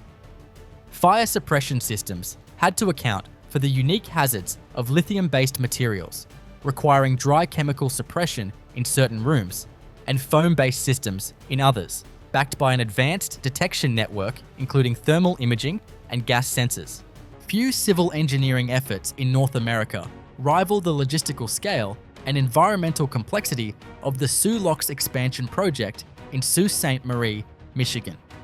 At the heart of this endeavor lies the construction of a new, modern lock chamber to replace the aging and underutilized Davis and Sabin locks, making way for a structure capable of accommodating the largest Great Lakes freighters, vessels over 1,000 feet long and carrying over 70,000 tons of iron ore per trip. Planning for this mega project required extensive geotechnical investigation, structural design coordination, hydraulic modeling, and phased construction that could integrate with ongoing lock operations and preserve commercial navigation throughout the build. The initial step involved dewatering a large section of the existing canal where the new lock would be constructed. This required the installation of steel sheet pile cofferdams driven deep into bedrock, reinforced with cross-bracing and anchored to resist the immense hydrostatic pressure of the St. Mary's River. Once the cofferdams were sealed and dewatering pumps reduced the water table, excavation of glacial till, cobble, and fractured bedrock began. Controlled blasting was necessary to remove heavily jointed bedrock layers, and each detonation was carefully monitored to avoid damaging adjacent structures or disrupting vessel traffic in the nearby Poe and MacArthur locks. As excavation reached design depth, foundation preparation involved smoothing and cleaning the bedrock surface, followed by the placement of mass concrete footings and pile caps. High-strength concrete with low permeability characteristics was used to ensure durability in this highly saturated freeze-thaw environment. Reinforcing steel cages, prefabricated and lowered into place using tower cranes, formed the basis of massive vertical lock walls. Each section was cast using slip-form techniques, allowing continuous concrete pours to maintain quality and avoid cold joints. Embedded within the lock walls were corrosion-resistant mechanical systems, including gate recesses, pintle bearings, and hydraulic conduits. The lock gates themselves represent a significant engineering milestone. Designed as mitre gates with steel skin plates and internal trusses, they are fabricated off-site and floated into place via barge, then lowered into sockets, machined into the concrete floor. Each gate weighs several hundred tons and must align precisely to ensure a watertight seal. Adjacent to the gates, culvert valve chambers and culvert galleries were constructed to control the massive volumes of water used to fill and empty the lock chamber. These culverts, embedded within the lock's concrete walls and floor, operate using gravity-fed systems regulated by bulkhead slots and hydraulically actuated valves, optimized for smooth water transitions to minimize turbulence. Maintaining construction access in such a confined and operationally sensitive area demanded a high degree of sequencing. Staging areas were created along both riverbanks, with temporary trestles and barge-mounted cranes deployed for material handling. All construction activities had to comply with stringent environmental regulations, including sediment control, aquatic habitat protection, and water quality monitoring. Ice control systems were integrated into the final design, including bubbler lines and heating elements to prevent freezing in critical mechanical assemblies during winter operations. In 2026, one of the most visually dramatic megaprojects under construction in San Francisco is the redevelopment of the Petro Power Station site. Rising on a stretch of industrial waterfront in the Dogpatch neighborhood, this 29-acre site is being transformed from a rusting relic of the city's energy past into a dense, mixed-use community that blends housing, innovation space, and public waterfront access. After decades of inactivity and pollution, the area is now filled with active construction, with multiple buildings rising around the preserved smokestack that once powered large parts of San Francisco. This year marks a turning point in the project's timeline. Key infrastructure has been installed, roads are taking shape, and vertical construction is advancing on several residential and commercial buildings. The first wave of occupancy is expected in 2027, while full build-out of the project will continue into the early to mid-2030s. In terms of current construction activity, 2026 is the first year where the scale and form of the new neighborhood are clearly emerging on the skyline. The development plan includes over 2,600 residential units, 20% of which are designated as affordable, along with office space, labs, retail, cultural venues, and a massive new waterfront park. In 2026, at least 4 parcels are under active construction, with cranes on site, facades being installed, and streetscape work underway to connect the site to the surrounding Dogpatch and Pier 70 developments. The power station's original brick boiler house is being stabilized and preserved to eventually be converted into a centerpiece public building, part of a broader trend in the project to mix new construction with industrial heritage. The Petro Power Station site has long been one of the last undeveloped pieces of San Francisco's southeastern waterfront, and in 2026, it's becoming a key node in a chain of mega projects that are physically reconnecting the city to its shoreline. The public realm is a major focus of the construction, with waterfront promenades, plazas, and parks currently being graded and landscaped to open in stages beginning in 2028. These green spaces are designed not just for beauty, but for resilience, integrated with sea level rise protection and sustainable stormwater systems. A major portion of the site is also being prepared for future commercial tenants in the life sciences and advanced technology sectors. In 2026, lab-ready office space is under construction, with leasing expected to begin the following year. These facilities are a core part of the megaproject's economic impact, offering high-tech employment opportunities and reinforcing San Francisco's role in the Bay Area Innovation Corridor. Construction in 2026 is being carried out with strict environmental oversight, given the site's legacy as a fossil fuel power plant. Soil remediation, groundwater treatment, and air quality monitoring are ongoing as each new section of the site is prepared for development. This adds complexity, but also makes the transformation more significant, turning a brownfield into a 21st century neighborhood that meets the city's housing and sustainability goals. When fully completed, the Petro Power Station will be a dense, transit-rich waterfront extension of the city, blending over 6 acres of parks, thousands of homes, and over 1 million square feet of office and retail space into a single cohesive community. In the landscape of San Francisco's 2026 megaprojects, it stands out for its mix of industrial past and future potential. Every structure rising here is part of a deliberate effort to reshape how cities evolve, from polluted infrastructure into vibrant, livable places.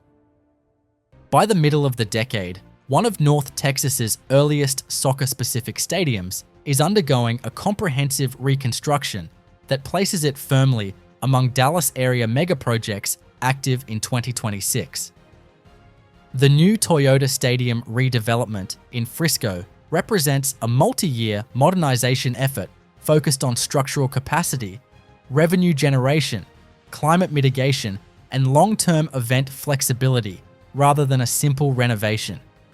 Toyota Stadium originally opened in 2005, designed for a different era of Major League Soccer and a much smaller regional population.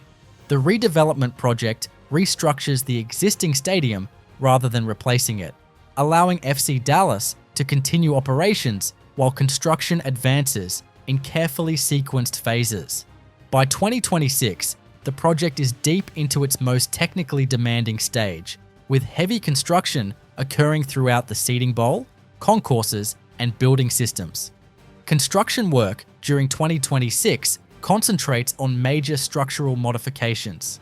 Entire sections of the lower bowl are being demolished and rebuilt to adjust rake angles, improve sightlines, and support additional vertical loads from new premium levels above. New concrete pours and steel framing are installed in phases to maintain stadium stability, while adjacent areas remain operational. This year also includes reinforcement of existing foundations to meet updated building codes and support heavier roof and canopy systems. One of the most visible construction efforts in 2026 is the installation of expanded canopy structures. These roof elements are designed to significantly increase shaded seating, addressing long-standing heat exposure issues. The canopy construction involves large-span steel trusses, integrated lighting mounts, and future-ready broadcast attachment points. Installation is staged section by section to allow partial stadium use during the soccer season. Premium seating and hospitality spaces dominate interior construction in 2026. New club lounges, lodge boxes, and suites are being built into previously underutilized stadium volume.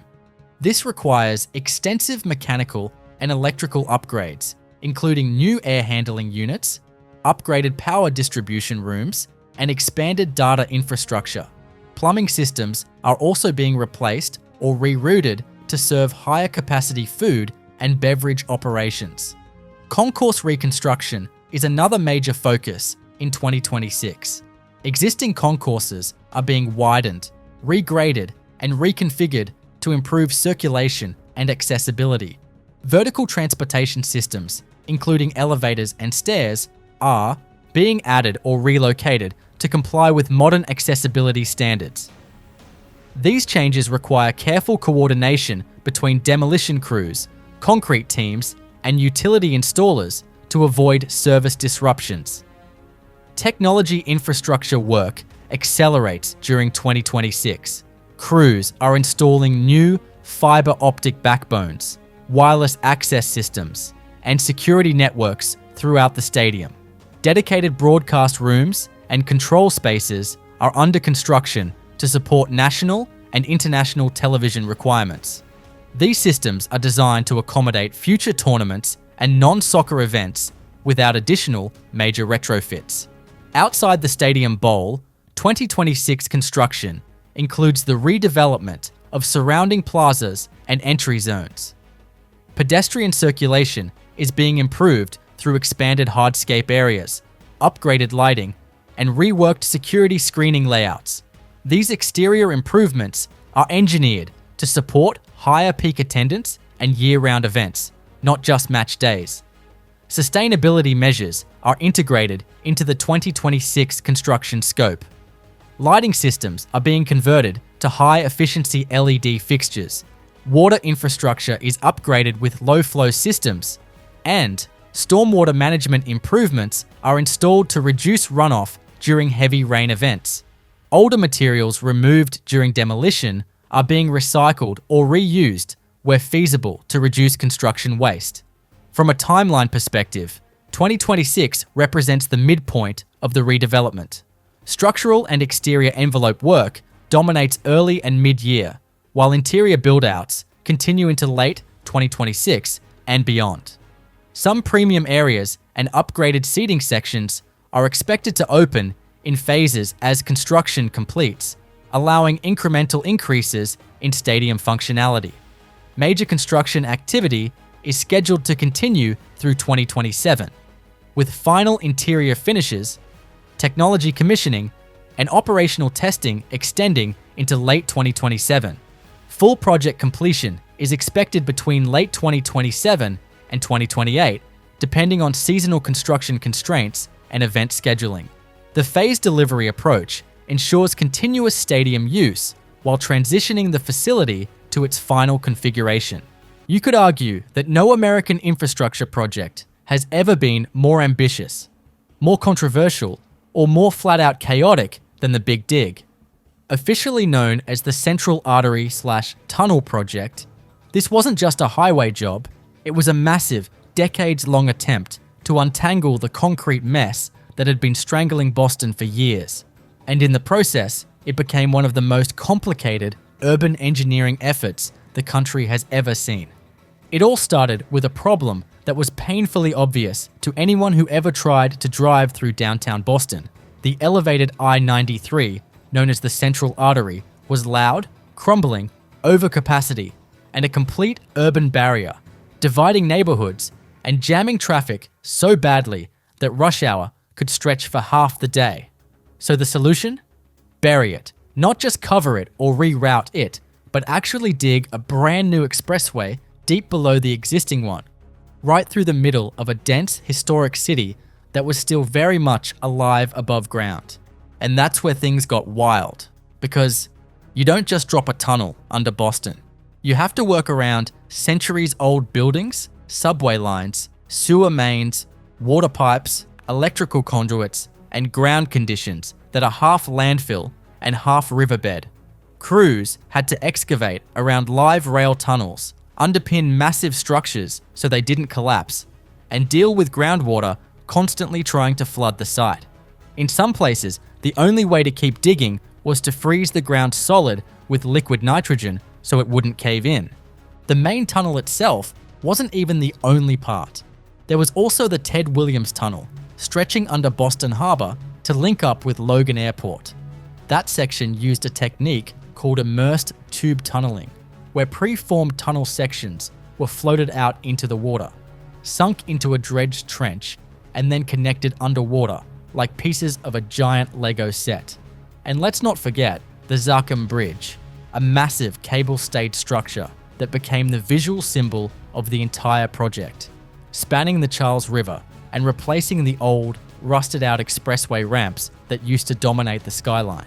But for all its engineering brilliance, the Big Dig became equally famous for its cost overruns, delays, political fights, and even tragic failures. What started with an estimate in the billions ballooned into over $14 billion by the time it was done, and there were lawsuits, construction flaws, and public outrage along the way.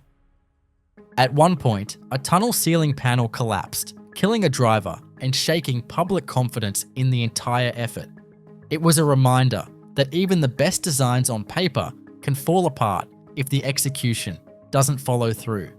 And yet, despite all of that, Boston is a different city because of the Big Dig. Where the old highway once split downtown in half, there's now the Rose Kennedy Greenway, a string of parks and open space that brought life back to the street level. Traffic flows better, the waterfront is more accessible, and the scars left behind by that massive elevated road have started to heal. In the end, the Big Dig wasn't perfect, but it was bold.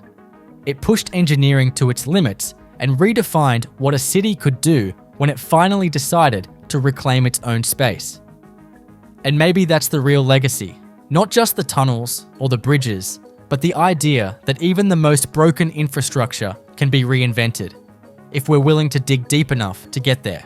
Launching a new light rail system in a rapidly urbanizing environment like Austin, Texas, demands a tightly orchestrated series of construction phases, each calibrated to balance public disruption, environmental stewardship, and long-term transit capacity. Project Connect Light Rail, central to the city's broader transportation strategy, represents a blend of civil infrastructure, systems integration, and urban design.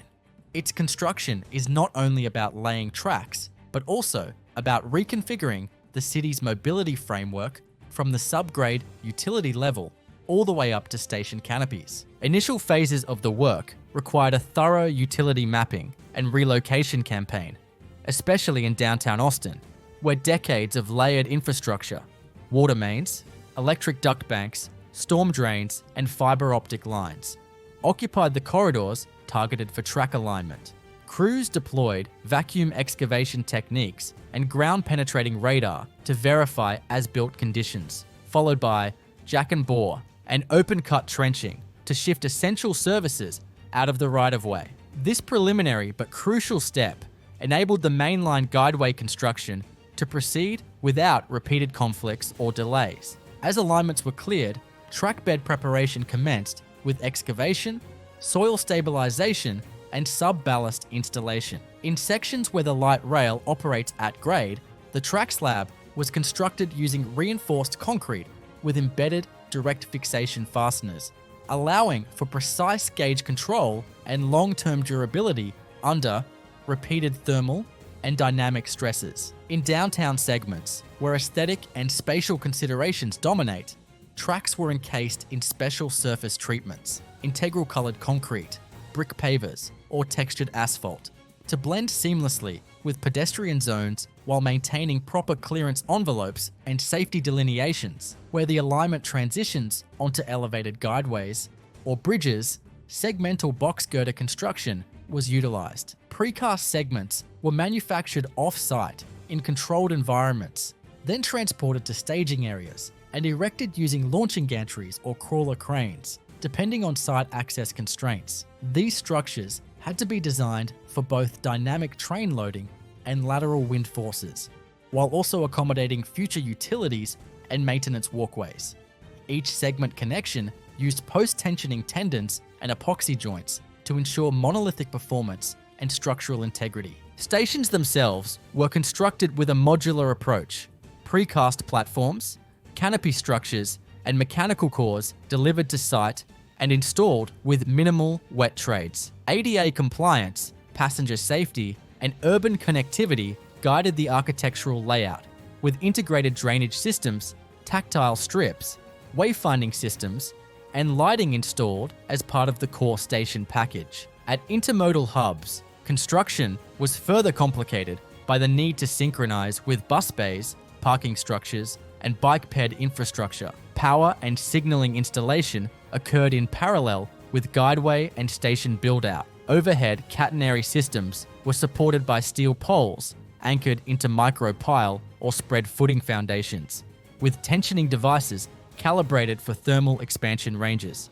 Communications-based train control systems were integrated along the alignment with underground fiber routes, trackside equipment cabinets, and centralized operations centers, ensuring constant feedback and real-time train location monitoring. Breaking ground on a regional freight mobility program, stretching through the heart of Central Florida, the I-4 Ultimate project in Orlando represented a massive reconstruction and modernization of one of the state's most heavily traveled interstate corridors.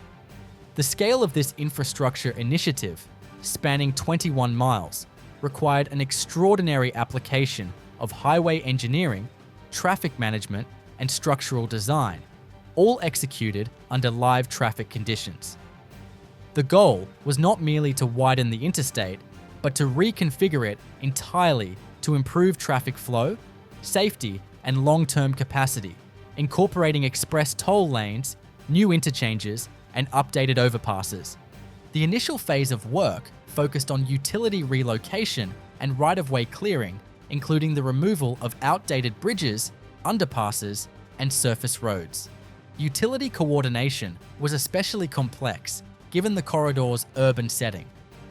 High-voltage transmission lines, water mains, gas pipelines, and fiber optic conduits were identified, surveyed, and in many cases rerouted through newly constructed utility corridors. Horizontal directional drilling and jack and bore methods were used extensively to install new conduits beneath active roadways without disrupting surface traffic.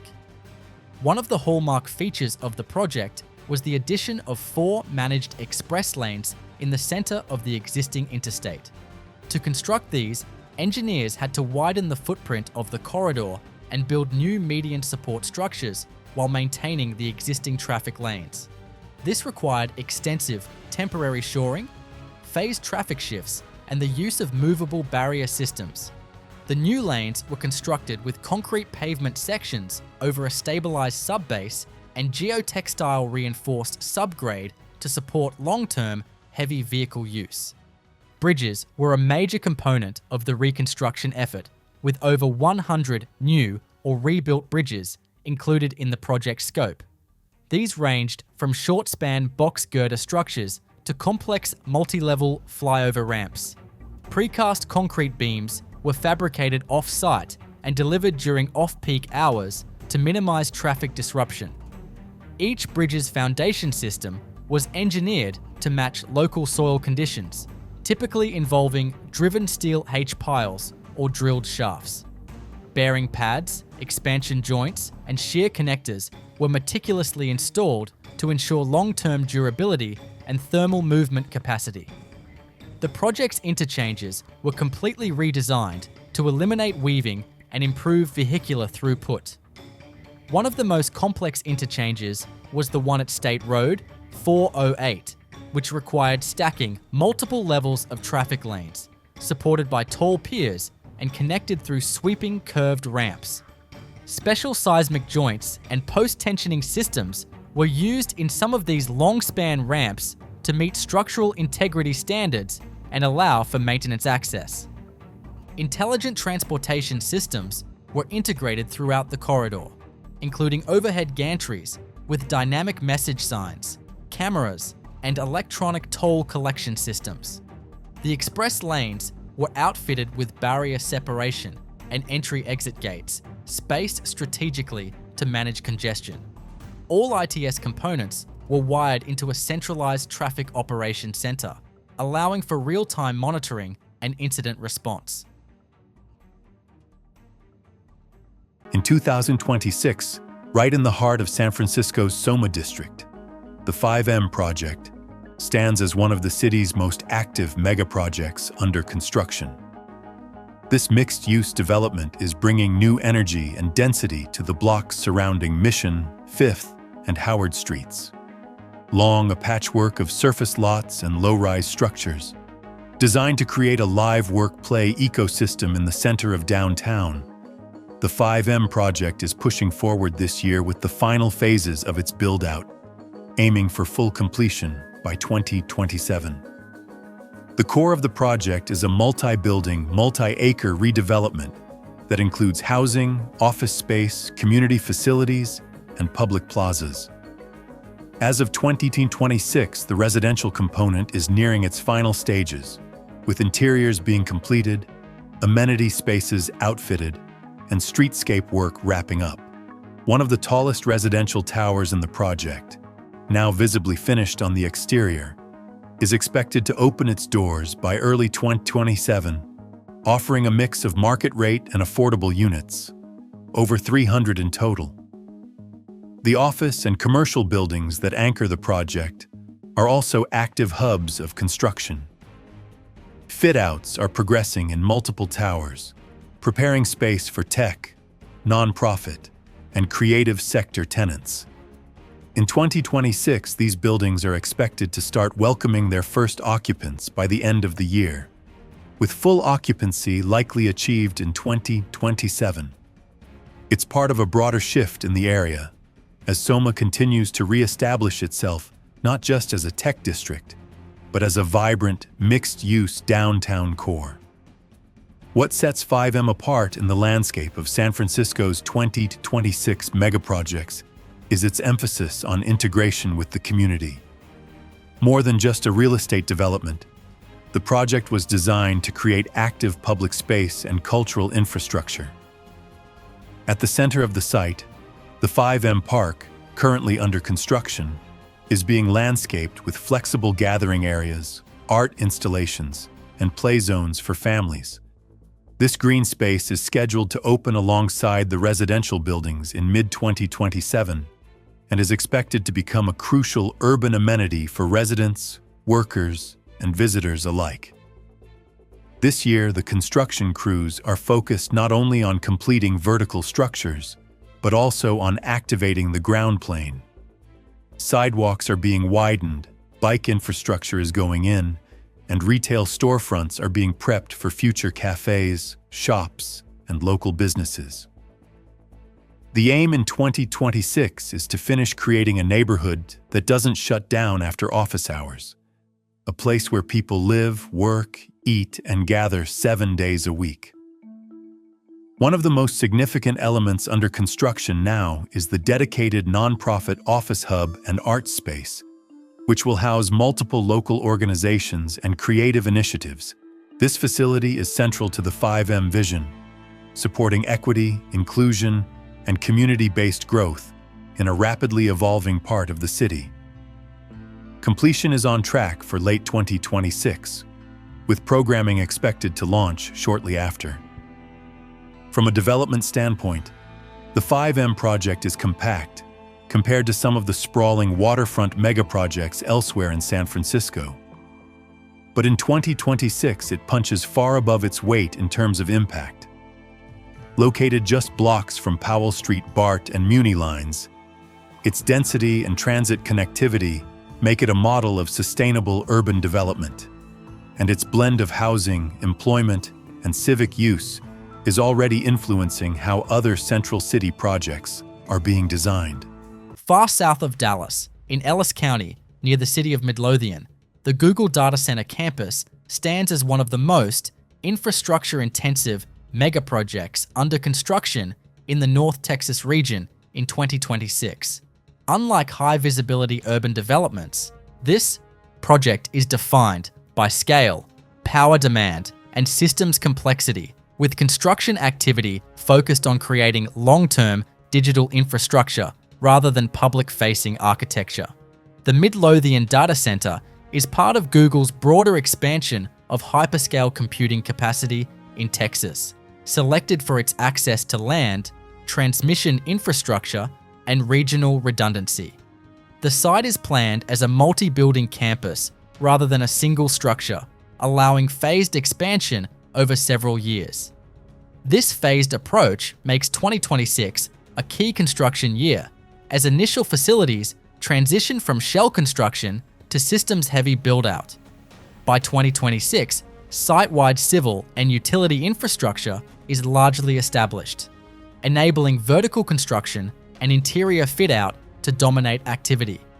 Primary data hall buildings are either topped out or approaching structural completion, with reinforced concrete frames and steel roof systems designed to support heavy mechanical loads.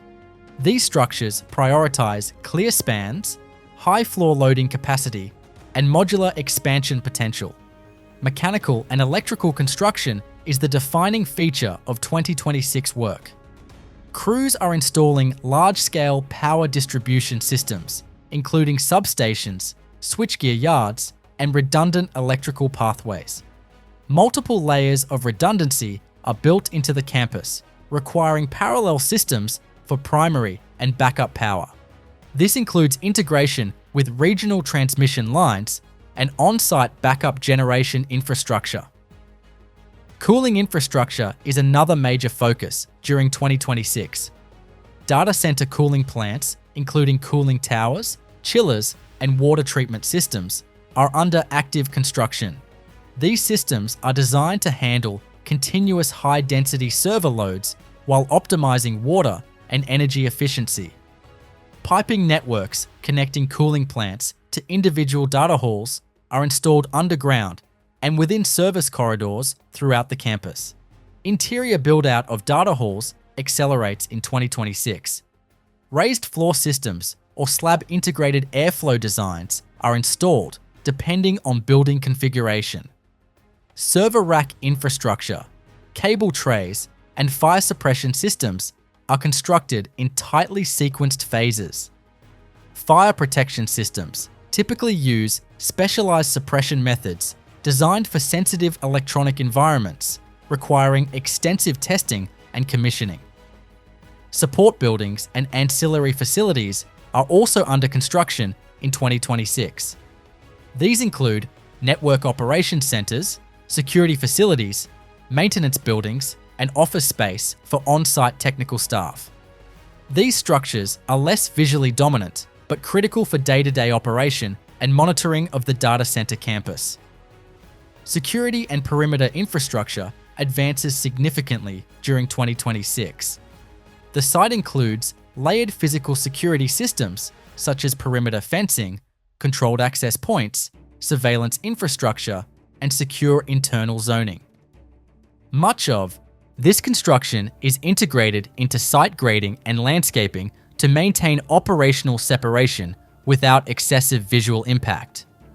Water and environmental infrastructure remains active throughout 2026.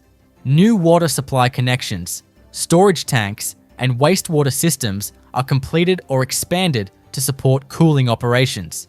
Stormwater management features, including retention ponds and drainage systems, are finalized to meet regulatory requirements and protect surrounding land from runoff impacts.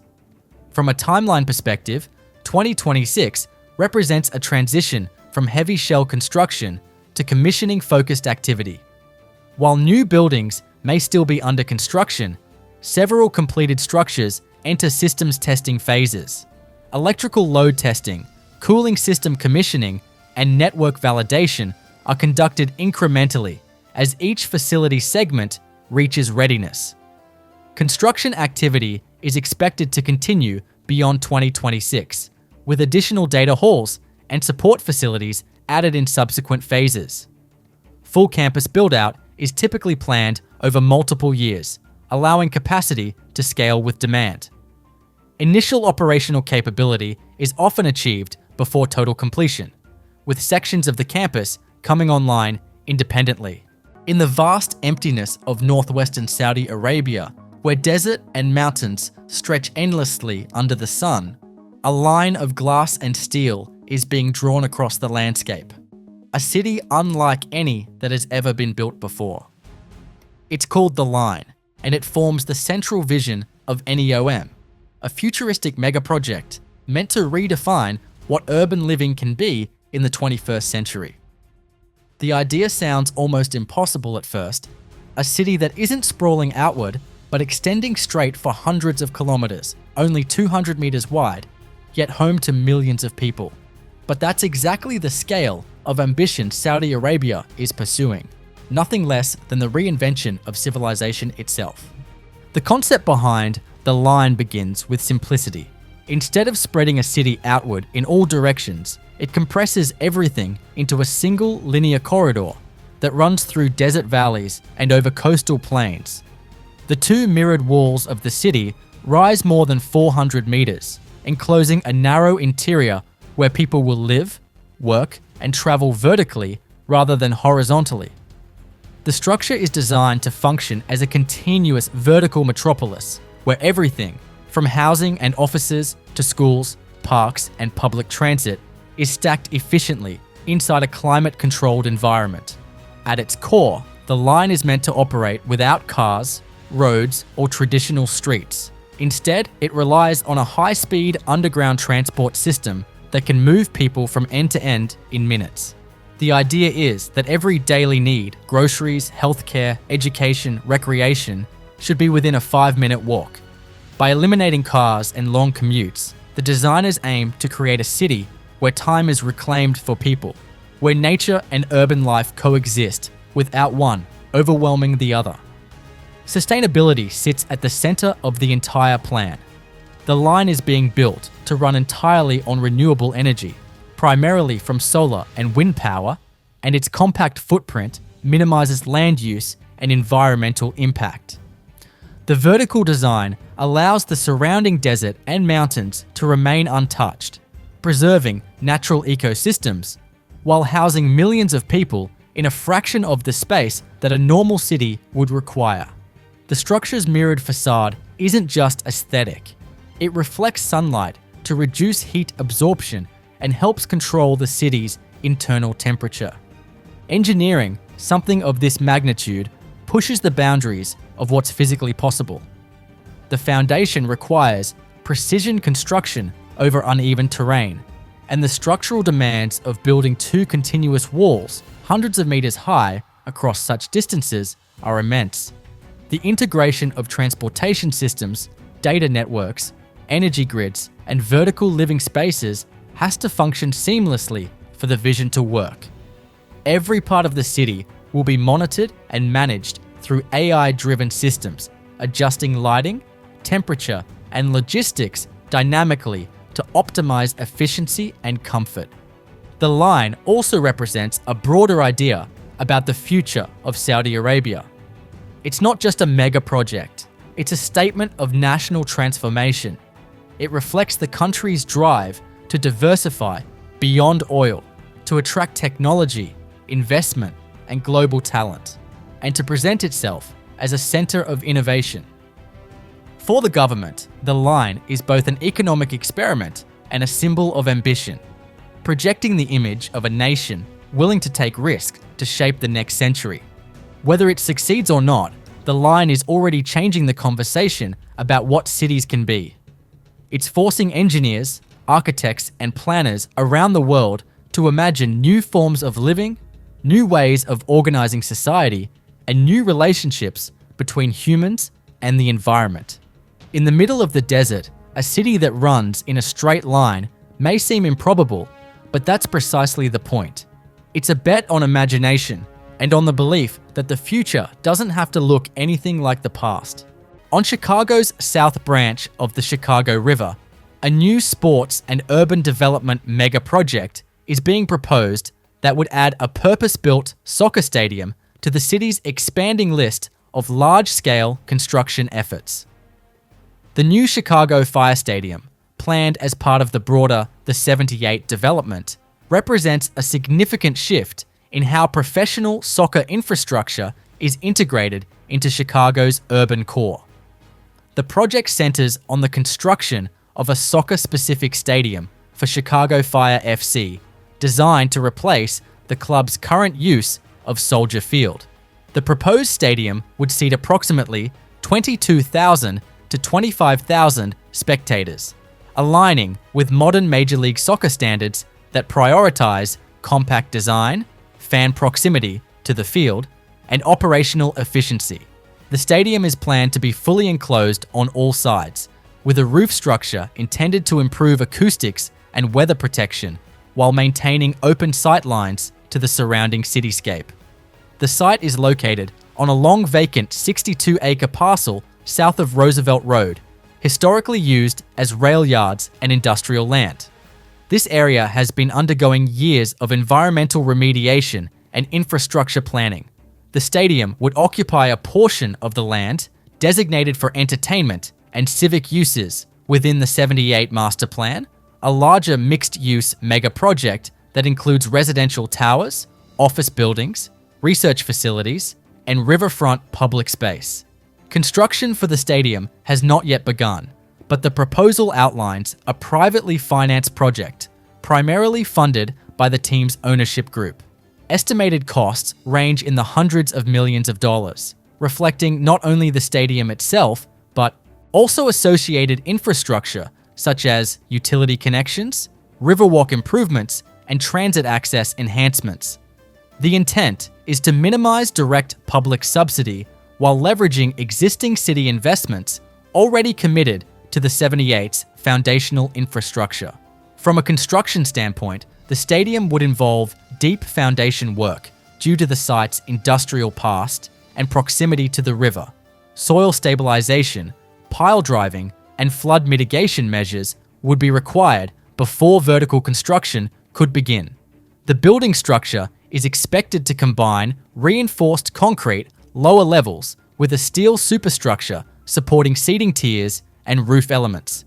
Prefabrication is likely to be used for seating bowls and roof components to reduce on-site construction time. Timeline projections place the earliest possible start of major construction in the mid to late 2020s, contingent on final approvals, design completion, and coordination with adjacent developments. If approved on an accelerated schedule, construction would likely take approximately 2 to 3 years, suggesting a potential opening near the end of the decade.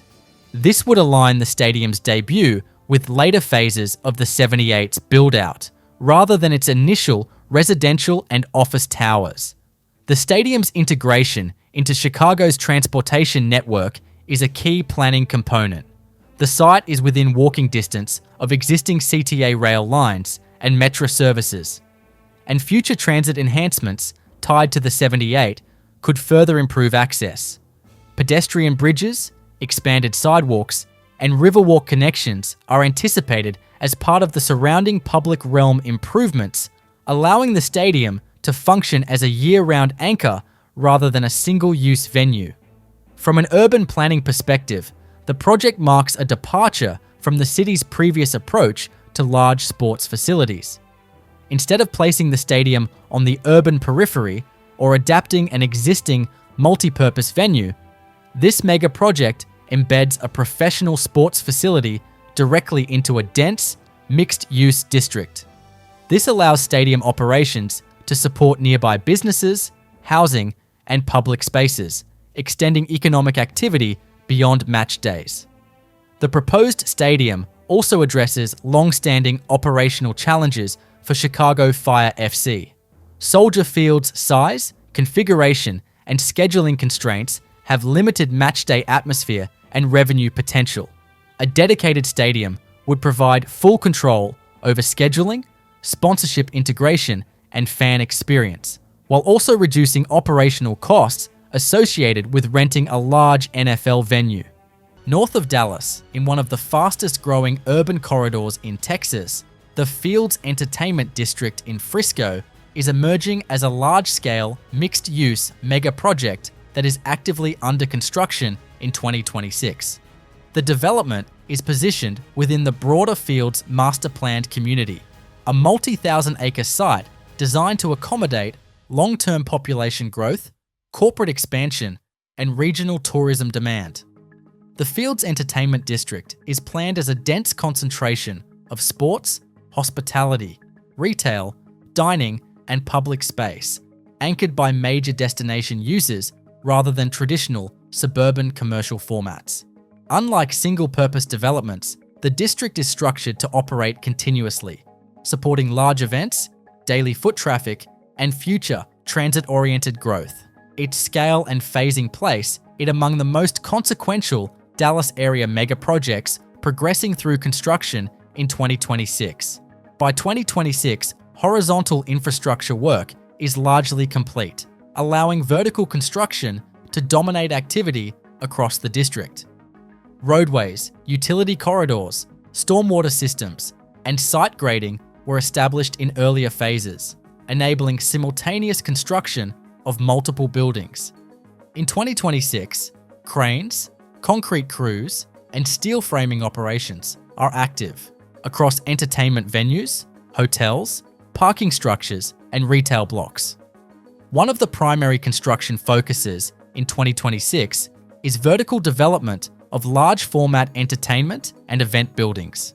These structures require long-span steel framing, high-capacity foundations, and extensive back-of-house infrastructure.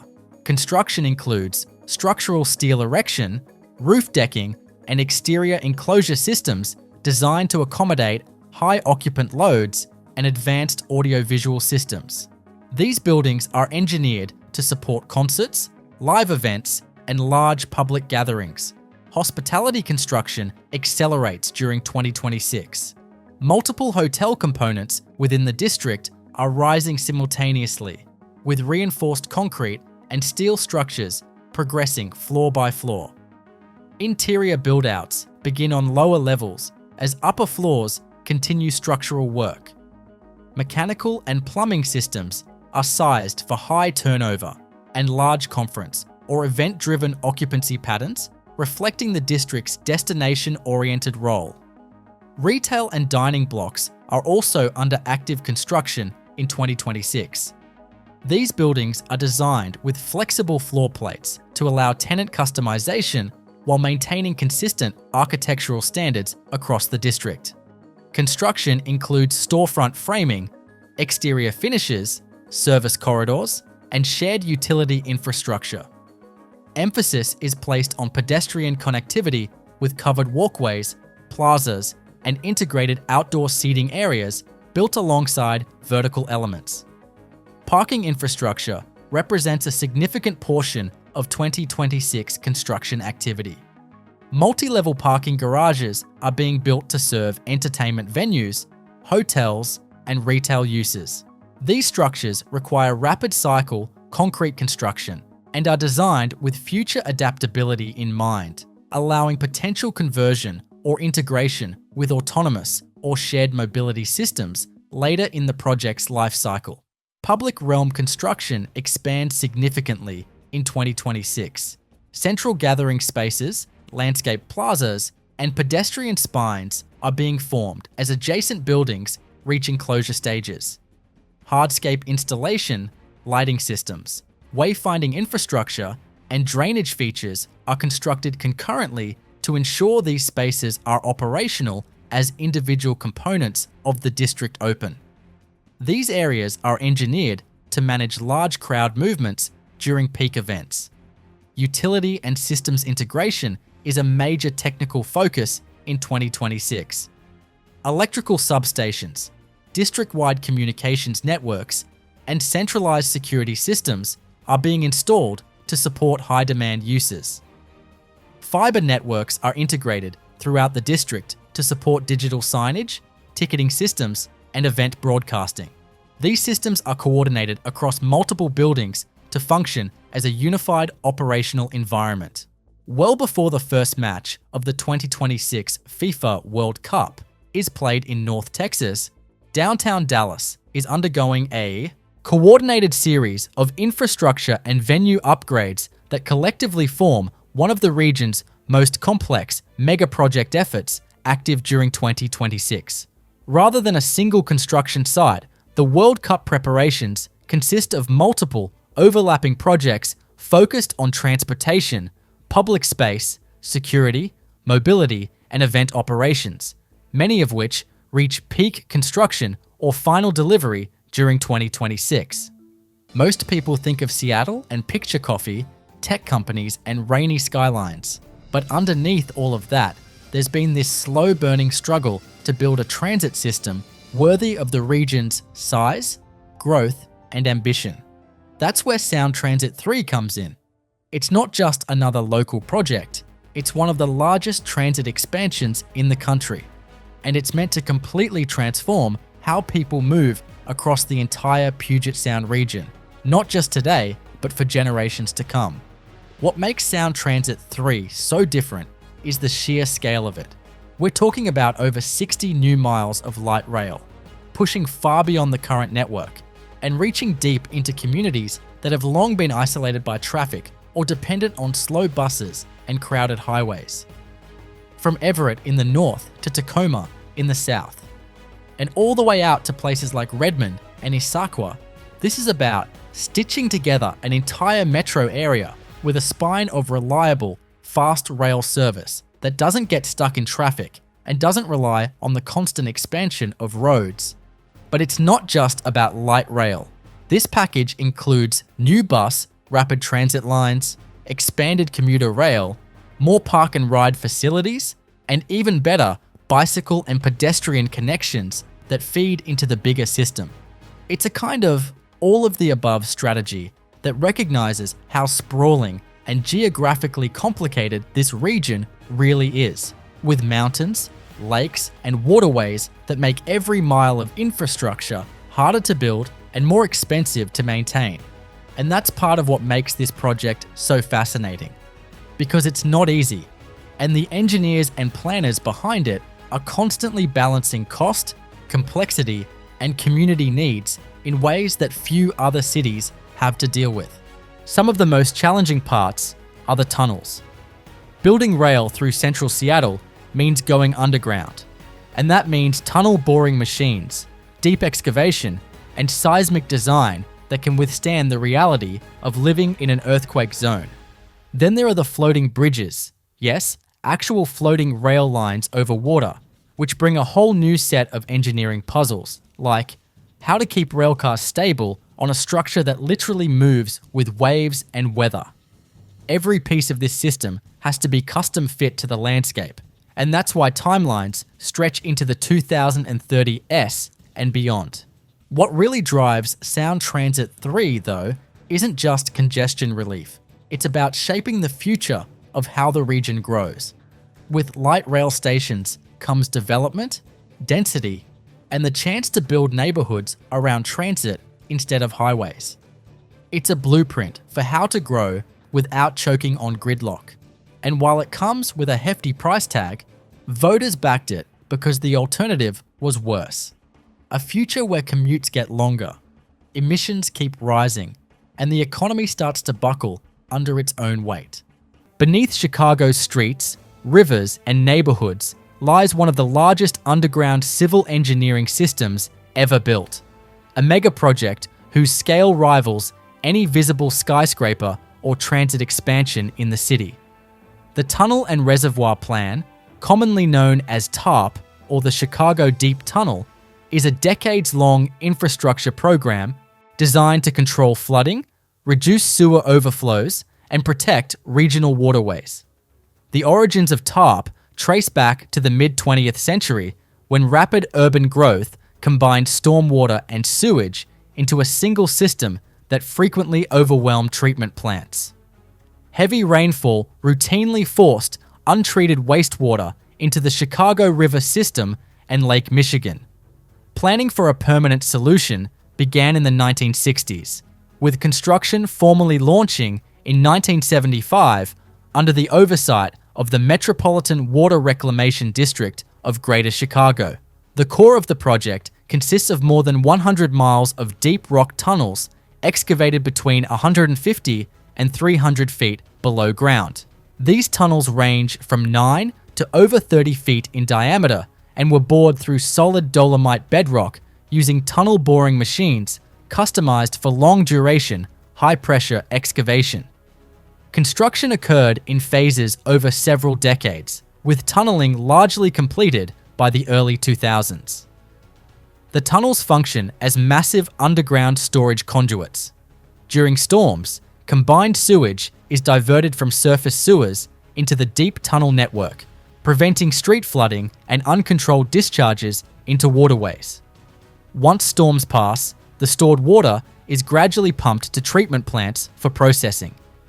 This operational strategy required the construction of dozens of drop shafts, some wider than 30 feet, and extending hundreds of feet downward, connecting surface infrastructure to the tunnel system.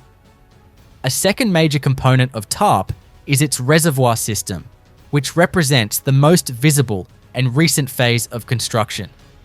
These reservoirs were designed to provide additional storage capacity beyond the tunnels. The largest of these is the Thornton Composite Reservoir, built within a former limestone quarry south of the city. Construction began in the late 1990s, with phased completion allowing partial operation before the full reservoir was finished. When fully complete, Thornton provides over 7 billion gallons of storage, making it one of the largest stormwater reservoirs in the world. Additional reservoirs include the McCook Reservoir in western Cook County. This facility has been constructed in stages, with the first phase becoming operational in the late 2010s. Full completion, including its second major stage, is scheduled for the mid-2020s. Once finished, McCook will add approximately 10 billion gallons of combined stormwater and sewage storage capacity to the system, significantly increasing flood protection for large portions of Chicago and surrounding suburbs. Along a former industrial corridor stretching between Lincoln Park and Bucktown, one of Chicago's most ambitious redevelopment megaprojects has been planned on land that sat underutilized for decades. Lincoln Yards is a proposed large-scale, mixed-use development intended to transform roughly 53 acres along the north branch of the Chicago River into a new urban district, combining residential, commercial, infrastructure, and public space construction. The site historically housed steel mills, manufacturing plants, and later, large-scale storage and light industrial uses.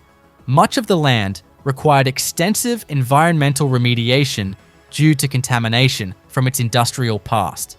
Preparatory work over the past several years has focused on soil cleanup, demolition of remaining industrial structures, and riverbank stabilization, which represent the earliest construction-related activities tied to the project.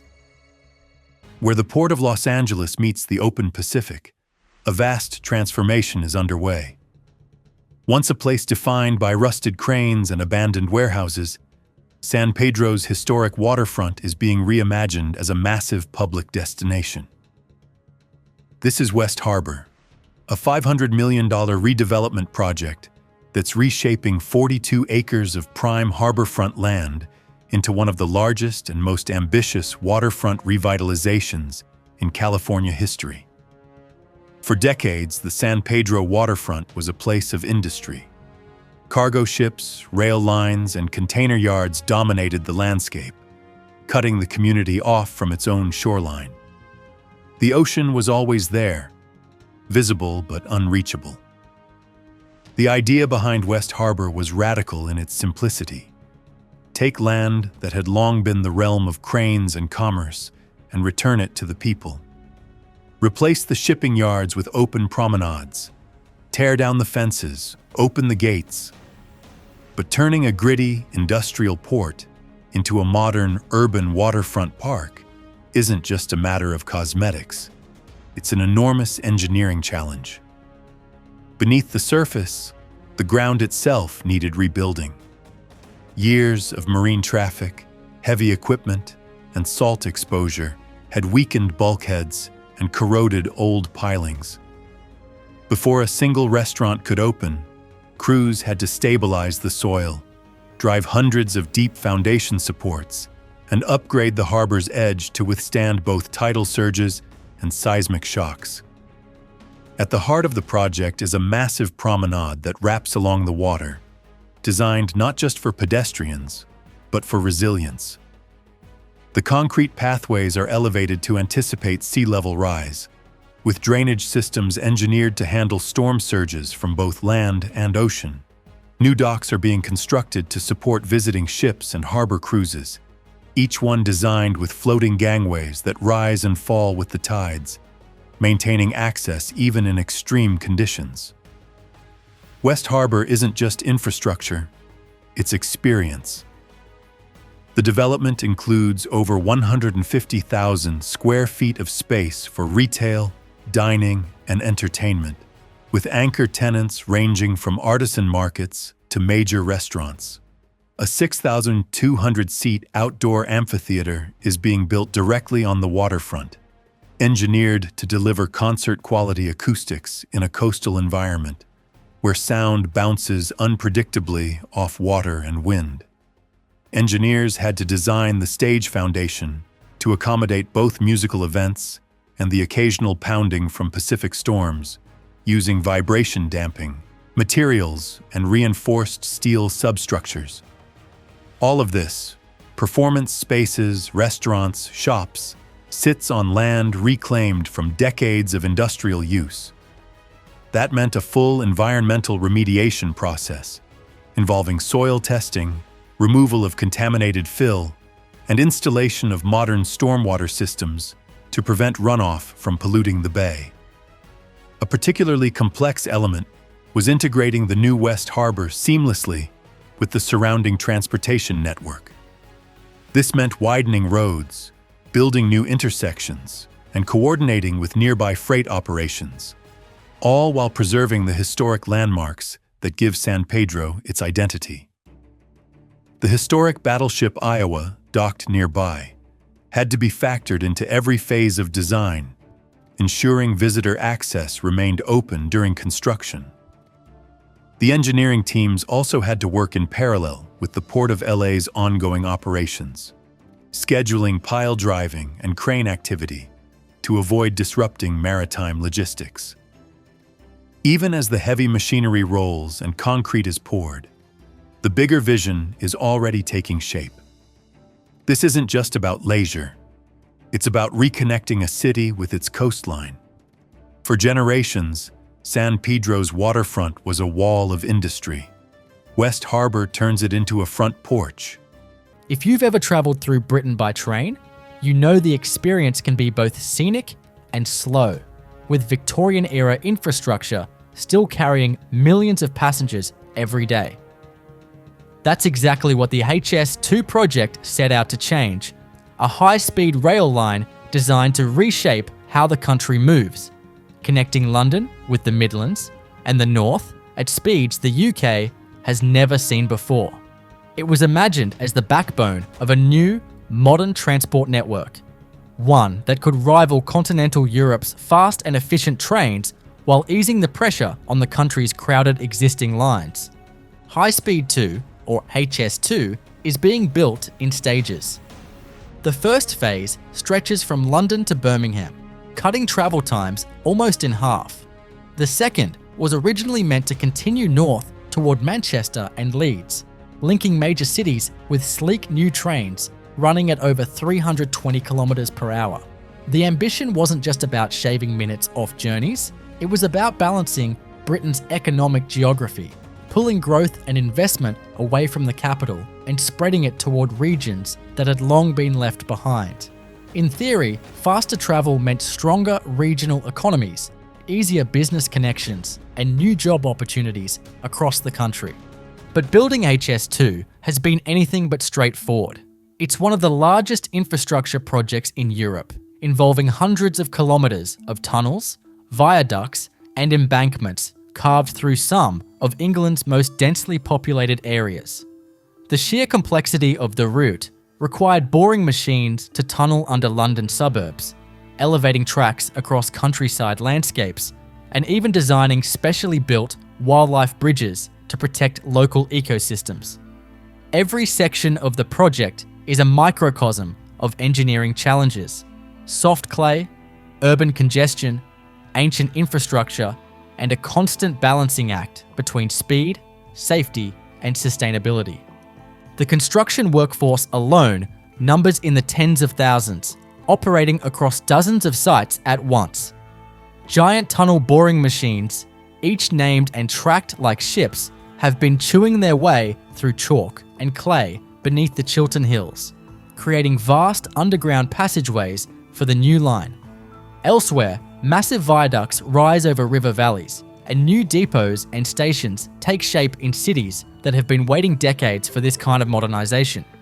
Euston and Old Oak Common in London are being transformed into vast transport hubs, designed not just for HS2, but to connect seamlessly with existing networks, integrating the old with the new. However, despite its technical brilliance, HS2 has faced intense criticism and political turmoil. Costs have soared far beyond initial estimates, delays have stacked up, and parts of the northern extensions have been scaled back or cancelled entirely, leading many to question whether the project can still deliver on its original promises. Environmental groups have voiced concerns about the loss of woodland and natural habitats, while others argue that the benefits to the broader economy still justify the disruption. Even so, what remains of HS2 still represents a massive leap forward for Britain's rail system. When the first trains begin running between London and Birmingham, they'll mark the country's entry into true high-speed travel, a mode that much of the world has already embraced. And while the vision may have shrunk from its earliest days, the project still stands as a symbol of long-term ambition, the kind of investment that tries to build not just for today's commuters, but for generations yet to come. Buried beneath the surface of San Francisco's downtown in 2026 is one of the city's most consequential megaprojects under construction, the Portal. also known as the Downtown Rail Extension. This massive underground infrastructure project is finally being realized after decades of delays, aiming to connect Caltrain and eventually California's high-speed rail directly to the Salesforce Transit Center. As of this year, excavation work is ramping up, tunneling contracts are active, and the city is fully committed to completing the extension by the early 2030s. In 2026, the portal is a hive of subterranean activity. Tunnel boring preparations are in progress, utility relocation is underway, and major downtown streets are experiencing staged disruptions as crews create access points for the underground guideways. It's one of the most complex transportation builds in the Bay Area, requiring coordination beneath some of the densest blocks in the city. Once complete, this mega project will deliver a seamless rail connection from the peninsula and Central Valley straight into the financial core of San Francisco. The project involves building approximately 1.3 miles of new track, mostly underground, to link the existing Caltrain line near 4th and King with the Salesforce Transit Center. In 2026, the staging areas at both ends of the project are fully operational. Pile driving, shoring walls, and structural reinforcements are all happening in real time as the city begins to carve out the physical corridor that will carry thousands of passengers daily. Construction in and around Townsend, 2nd Street, and the south of Market area is active and accelerating, with visible impacts above ground and substantial progress being made below it. The portal isn't just a rail project, it's a regional unlock. In 2026, Caltrain still terminates at 4th and King, about a mile short of downtown. That last mile has long been the missing link in Bay Area transit. By closing that gap, this project will plug regional rail directly into San Francisco's business core, reducing car dependency and reshaping how people move across the region. When complete, the portal will allow Caltrain riders to disembark in the heart of the city and will set the stage for future high-speed rail service to run directly from Los Angeles to downtown San Francisco, without transfers. The current timeline targets a completion date in the early 2030s, with most heavy construction expected to occur between 2026 and 2030. In the context of San Francisco's other mega projects under construction right now, the portal stands out for its invisibility. Most of the work is happening underground, but the scale of its impact will rival that of any tower or waterfront redevelopment. Cost is high, risk is real, and coordination is intense. Crews are navigating under live utilities, major foundations, and transit lines. Every foot of tunnel requires precision, and every stage of construction must account for seismic resilience, waterproofing, and integration with existing BART and MUNI infrastructure. In 2026, engineering teams are deep into geotechnical work and soil stabilization, preparing for the eventual tunnel boring operations that will begin in earnest in 2027. Jordan Downs wasn't built to last, but it lasted. What began in the 1940s as temporary war worker housing in the heart of Watts evolved into one of Los Angeles's most recognized public housing projects. For decades, it stood as a symbol of neglect, of disinvestment, of the city's fractured promises. Now it's at the center of one of the largest and most complex urban redevelopments ever attempted in Southern California. This is the Jordan Downs redevelopment, a multi-phase billion-dollar mega-project that's rebuilding an entire neighborhood from the ground up. We're not talking about a simple renovation. This is full-scale urban reconstruction, replacing over 700 aging public housing units with a mixed-income community of more than 1,400 new homes, complete with parks, retail corridors, a new street grid, and state-of-the-art infrastructure. And all of it is happening while people still live there. That reality, redeveloping a live-in community without displacement, is what makes this project such a massive logistical and engineering challenge. Everything had to be phased. Crews couldn't just level the site and start fresh. Instead, new housing blocks were constructed in stages on available land, allowing families to relocate within the community as old units came down. That required intense coordination, not just in construction, but in utilities, access roads, and safety systems, all while keeping the neighborhood functioning. Before any new buildings could rise, the land itself had to be re-engineered. Jordan Downs sits on a former industrial site, contaminated from decades of adjacent manufacturing. That meant full environmental remediation, soil testing, removal of hazardous material, groundwater management, and installation of protective barriers. Engineers excavated tens of thousands of cubic yards of earth, replacing contaminated soil with engineered fill, compacted and monitored for stability. Next came infrastructure. The original Jordan Downs layout was a relic of mid-century planning. Isolated blocks with limited connectivity and almost no integration into the surrounding street grid. To fix that, the project involved installing an entirely new road network, complete with sidewalks, bike lanes, storm drains, and underground utilities. A major extension of Century Boulevard now runs through the site, connecting it to the broader Watts area and giving the community a direct arterial link to the rest of the city. Structurally, the new buildings are designed for both density and resilience.